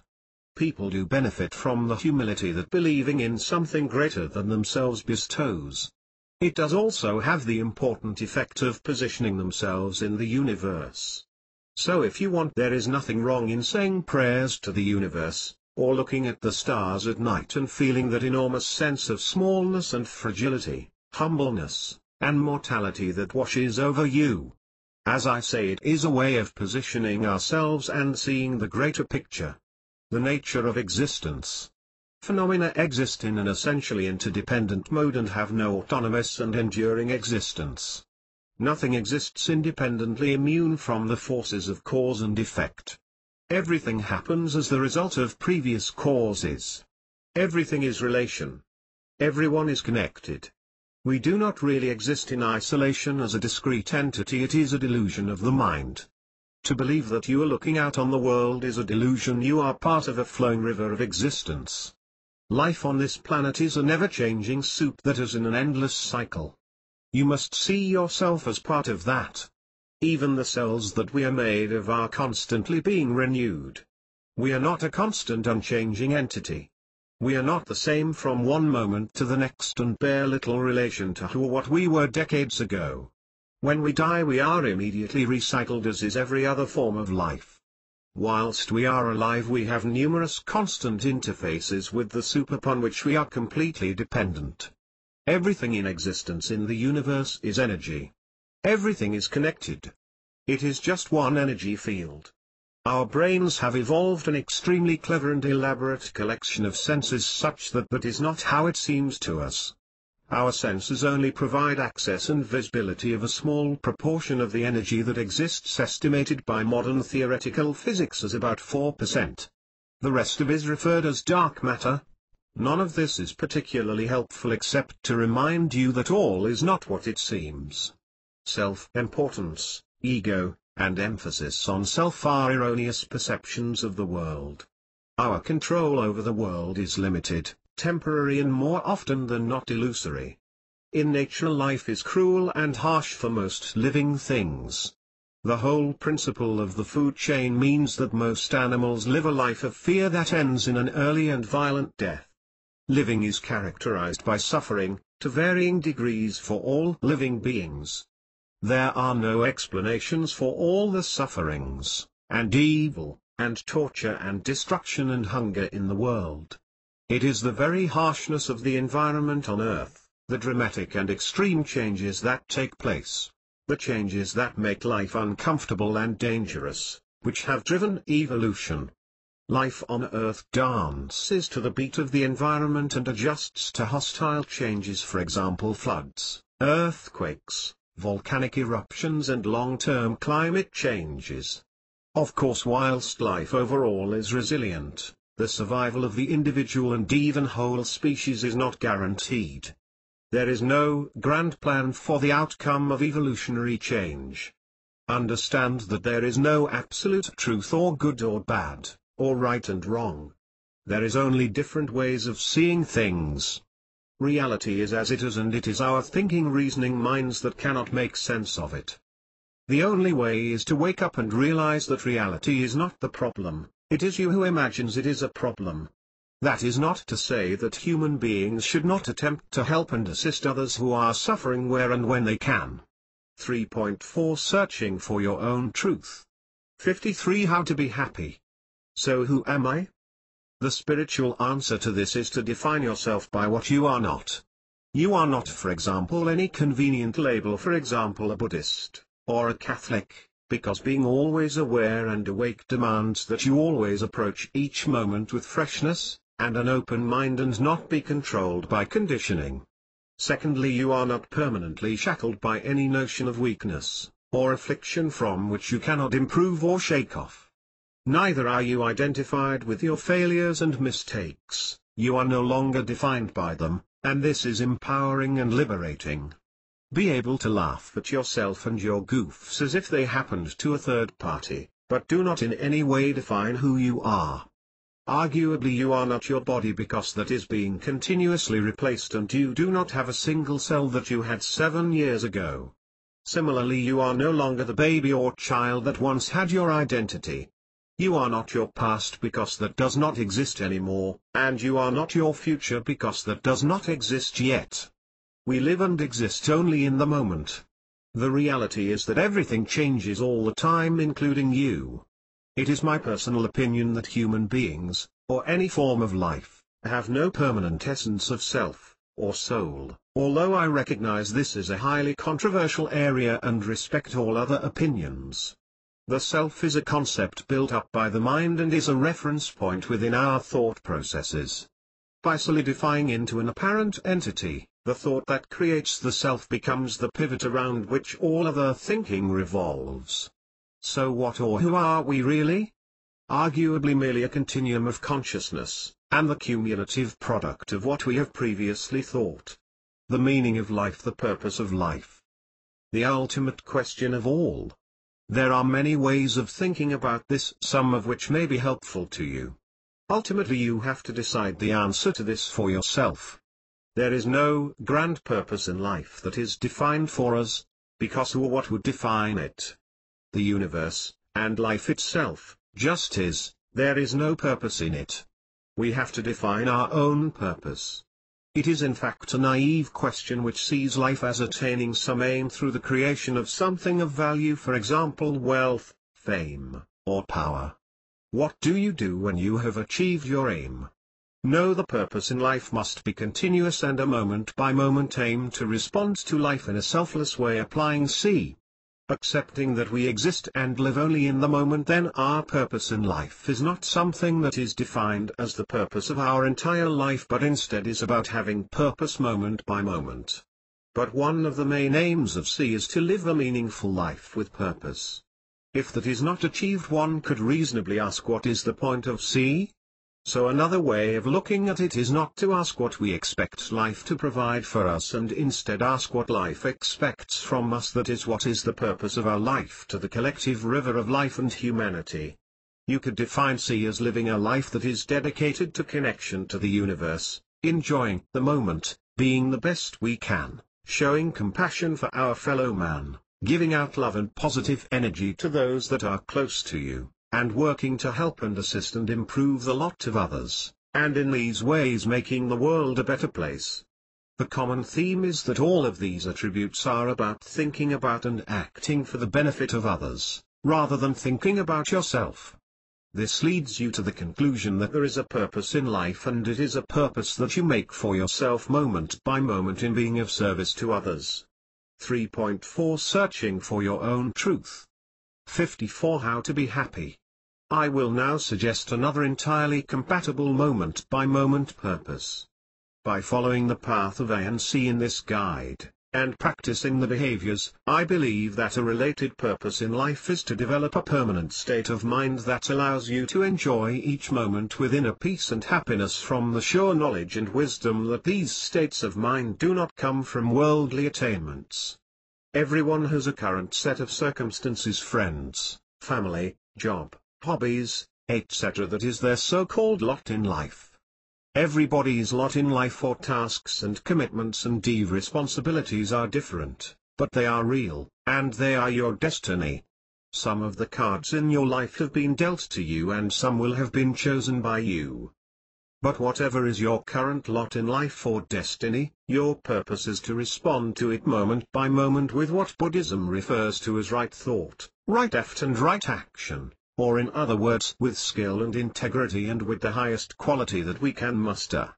We can all see what are the actual set of demands on us at any time, and instead of trying to deny the ones we do not like, or always wishing some were different, we should accept them as they are, and fulfill them to the best of our ability and to the highest standard we can. Our purpose in life is thus simply put to be the best and nicest person we can in the life that we find ourselves.